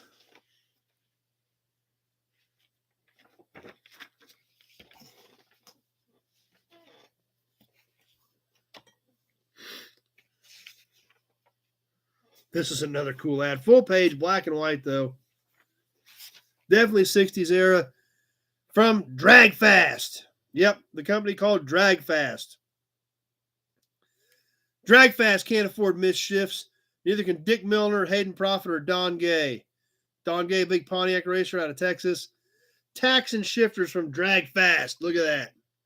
Action shots of the Super Stalkers. Action shot going through the gears. They really did that ad up right. Even though it's black and white, it definitely caught your attention.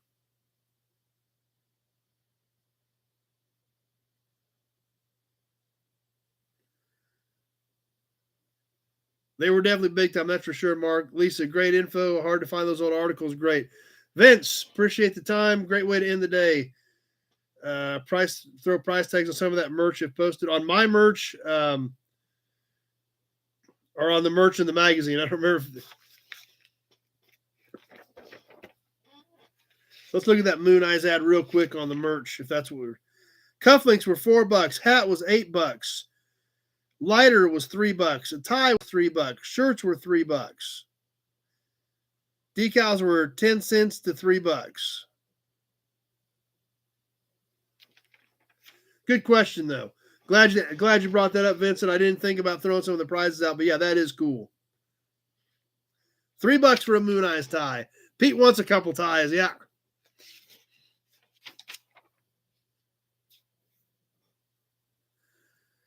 Big Job has the original tree from the 64-65 Great Lakes Dragway in Union Grove, Wisconsin. Wow. All right, a few more ads to catch. Pennzoil, high-speed driving calls for Pennzoil. Road course, kind of a sketch type ad, a little bit different. Lee's got to jump off, get up and plow some snow. I bet so. Foot in the driveway now. It's not going to stop till 3 a.m. Holy cow, that is insane. You guys can keep it. That's for sure.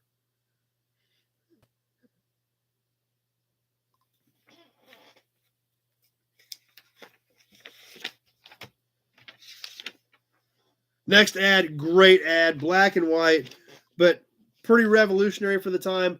1965, you did not see a lot of these aftermarket wheels. One of the originals, obviously, a lot of us are familiar with Hurst wheels in the mid-60s. How about Raider wheels, the original Raider wheels? The Raider Wheel Corporation of America, Long Beach, California. Check this thing out. Great ad.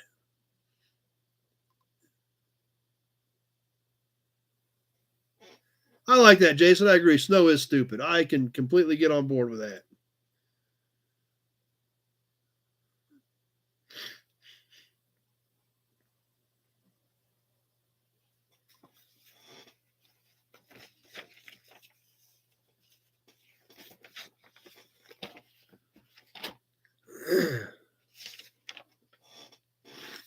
Another full-page black and white ad.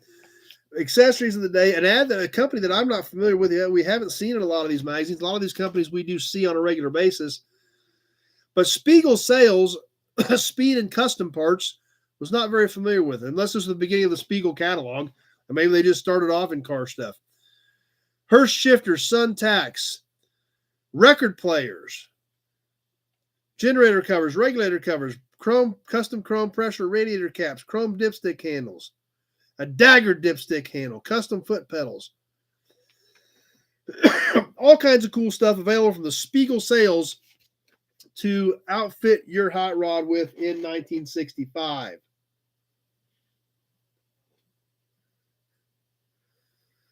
Lisa is going to be 28 degrees in Western Australia. What time is it there, Lisa? What is it? Tomorrow, tomorrow afternoon is like Monday afternoon in Australia. I know we've got some guys that jump on from New Zealand from time to time, so I'm assuming you are like tomorrow afternoon. 11:58 a.m. Okay, so it's almost noon there tomorrow. So almost noon there tomorrow. Class designs on the Raiders. That's true. The Raider wheels were super cool. Some of these will happen in Lear Lakes and up north. Sun and fun cruising for everybody else. That's true. Yeah, Spiegel did have it going on. There's a lot of neat stuff in that catalog. And a couple of more ads, and then we're going to move on. And I thought we'd throw this in. We don't do a lot of boat stuff on here, but we looked at a boat motor the other night. So when I saw this ad, I was like, what the heck? Let's check it out for the Racing Craft boats. Racing Craft wins Salton City 500 in record-shattering time. And this thing is a monster. Look at these boats.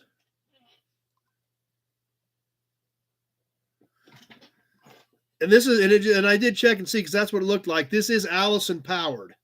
Allison aircraft engine in that boat. So these were some pretty hard-hitting boats.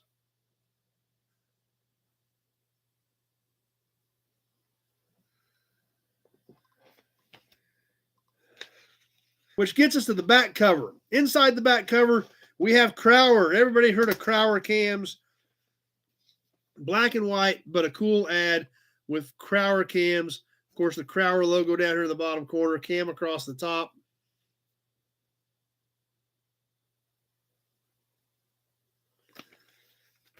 And then the back cover, Iski cams and Iskandarian racing cams, all pink. The Iskandarian Gallery of Champions has some cool race cars, including the Color Me Gone Superstocker Plymouth on the back on the fully pink Iski cams ad. We got a couple comments I'll get to in just a second. I wanted to wrap this up.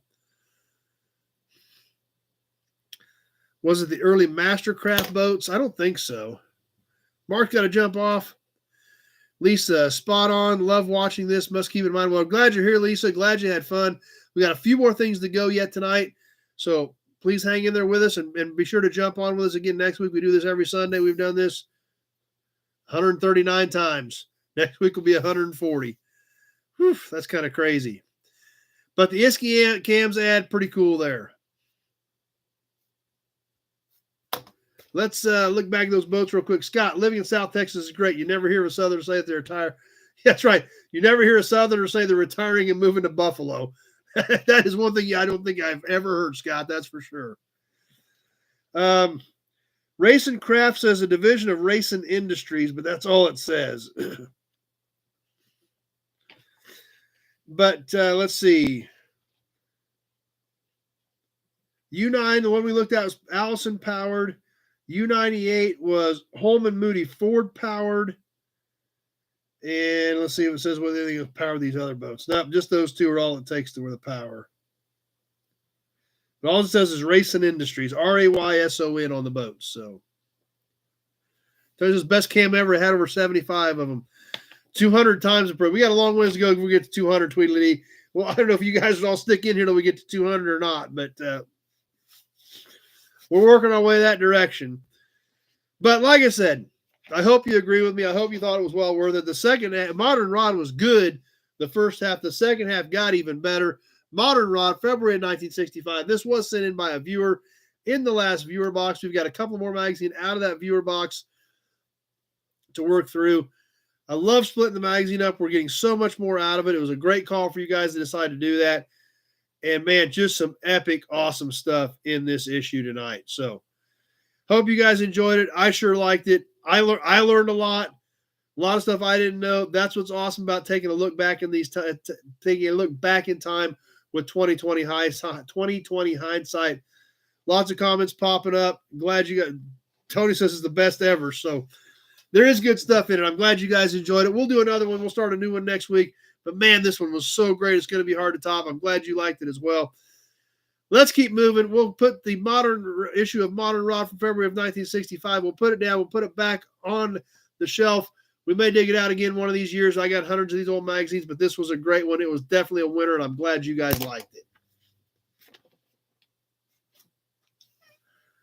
How about some trivia? Plus the raffle, new inventory, and the next week's video is coming up. Today's trivia is going to be a little bit tricky. Intentionally. I give you 90 seconds on trivia just because we don't sit here and do this while people go through videos.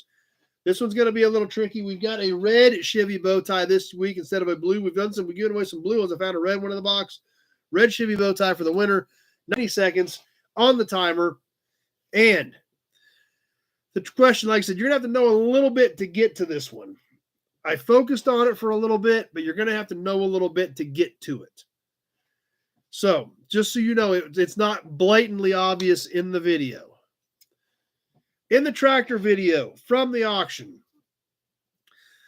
there were some Oliver tractors. There was a big Oliver that we spent a little bit of time on checking it out. What was that powered by?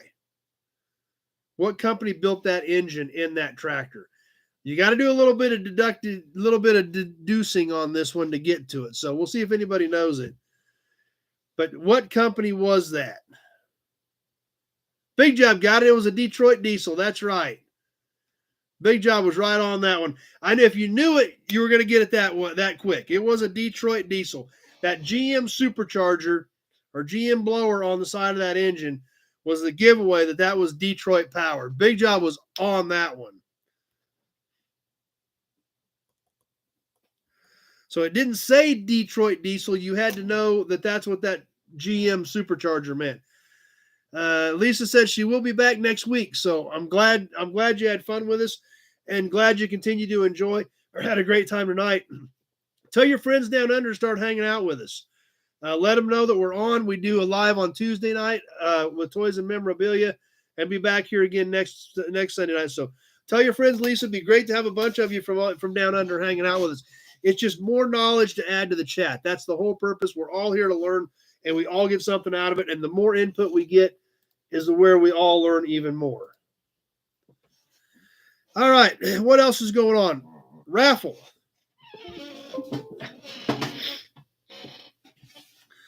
Big hood ornament raffle this week. 1, 2, 3, Chevy, Dodge, and Mercury. All 3 hood ornaments on the raffle. We'll start off with packet number 1, then we'll go to packet number 2, then we'll get to the entries. Actually, we'll just do the entries from this week. We just need to cover this week's. Who got in this week? If you think you were in and you did, if you think you paid this week for raffle and I don't read your name, let me know. We've gone through the last 2 bundles. Each week, I keep them separate. First week, everybody got in. Second week, who got in? This will be the people that got in this past week. 1 more week left. We're going to give these hood ornaments away next week on the 27th. So you've still got a chance to get in on this raffle for this month on the hood ornament bundle. This week, who's in? Mark Falcon is in. Tweedly D. Dennis Chapman. Reno Holland. Rusty James. Highlander. Jason Withrow. Bud Brown. And Big Job. And one more, Zach Thompson. Those were all the entries this week.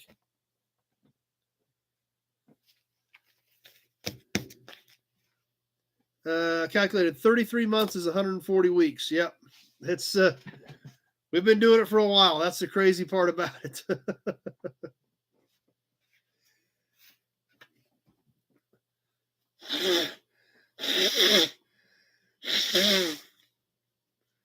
Awesome, Lisa. I appreciate it. Tell your friends, let them know, tell them to subscribe. We do a lot of cool stuff on here. And glad you joined us tonight. So that's who's in. Obviously, all 3 hood ornaments. We will pull 3 names.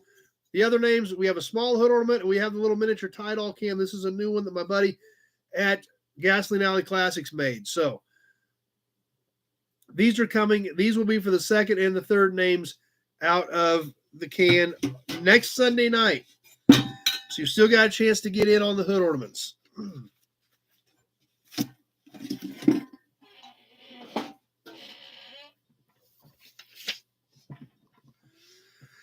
New inventory. What did I pick up?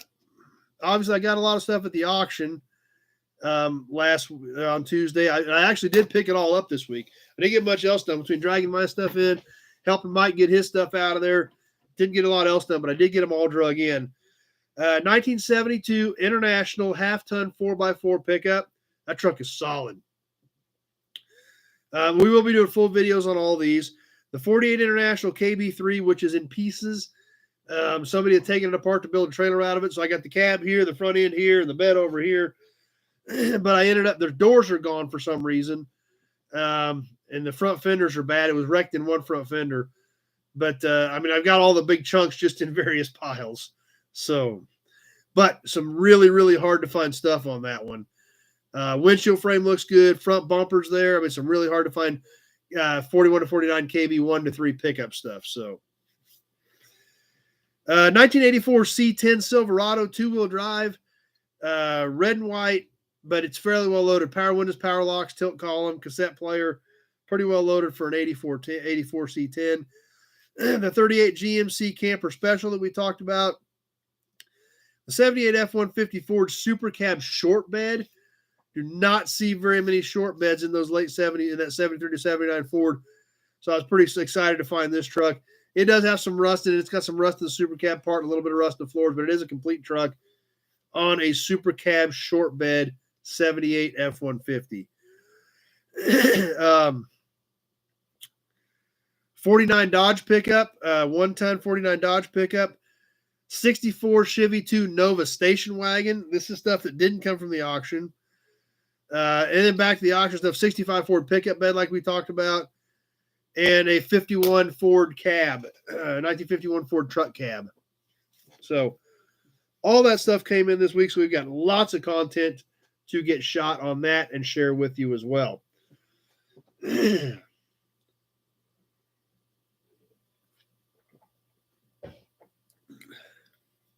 So, speaking of content, what's coming up? A lot of cool stuff. Got to get you some more ACD stuff. We'll definitely get an Auburn Cord Duesenberg Company video up this week. I've got the stuff from the auction, the loading videos. I've got some stuff loading my stuff, but I'll probably put that with the videos of those vehicles. But doing some stuff with Stewart's equipment and things like that. So we got some cool stuff coming up on the cleanup and the loadout auction video. Gasoline Alley, my buddy Michael at Gasoline Alley, we've talked about that. I've got a bunch of videos I need to get up from there. Got the video on all the parts I drug in from 2 auctions and a salvage yard, plus the ACD stuff. I've got that video shot from laying all those parts out. We need to get it up. And then, of course, all the new inventory. I got to start shooting some of that stuff. But to sell the red and white C10 Silverado whole, I could. I would. I don't know what I've got on paperwork yet because I've got to get I just told them I'd pick up the paperwork later since it was car auction and real estate. I work with them all the time. I need to go over Chris and I need to have a meeting on F&E anyway. I said I'll pick the paperwork up later. So I don't know if it's just bill of sale. I'm going to have to get a title. I don't know if I've got a title. I don't know what I've got on it. And I honestly haven't even looked over that close. I looked inside of it when I drug it in to see what it had for options. And that was really about as far as I went on it. That really, and all that stuff I bought. I looked at that GMC camper thing a little bit, but the rest of it, I pretty much loaded it, hauled it in, drug it off, and took off again. But yeah, I mean, I would. It doesn't matter to me. But that's what's coming up. So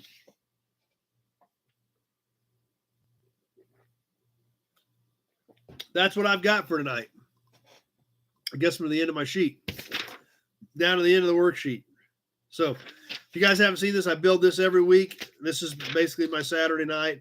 Last night it was a good chunk of Saturday night, but that's because it was the magazine's fault last night it took so long because some of those articles I really dug into.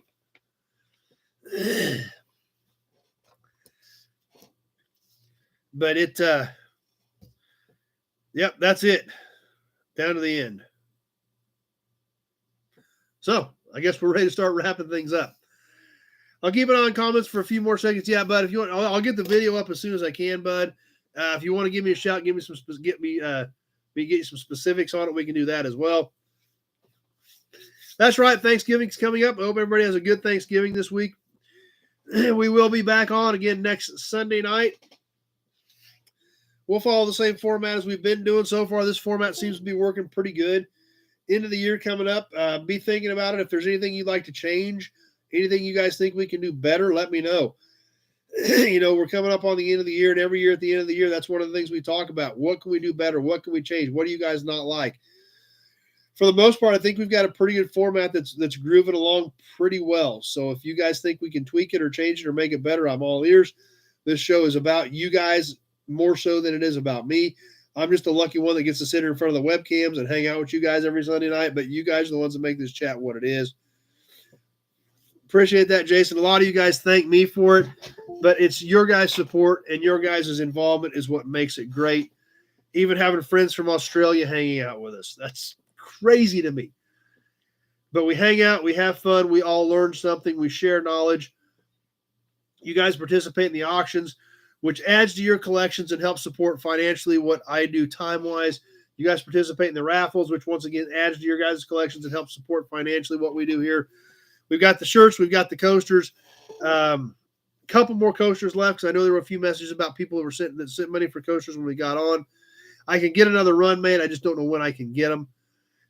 So please keep that in mind. We got a lot of cool stuff coming up. We will do Toy Tuesday live this week. Got a lot of cool stuff we need to squeeze into Toy Tuesday. And obviously got to get some more of that new content shot. Definitely get you an Auburn Court Duesenberg video this week. We'll do Toy Tuesday live at 7 o'clock Central Time on YouTube.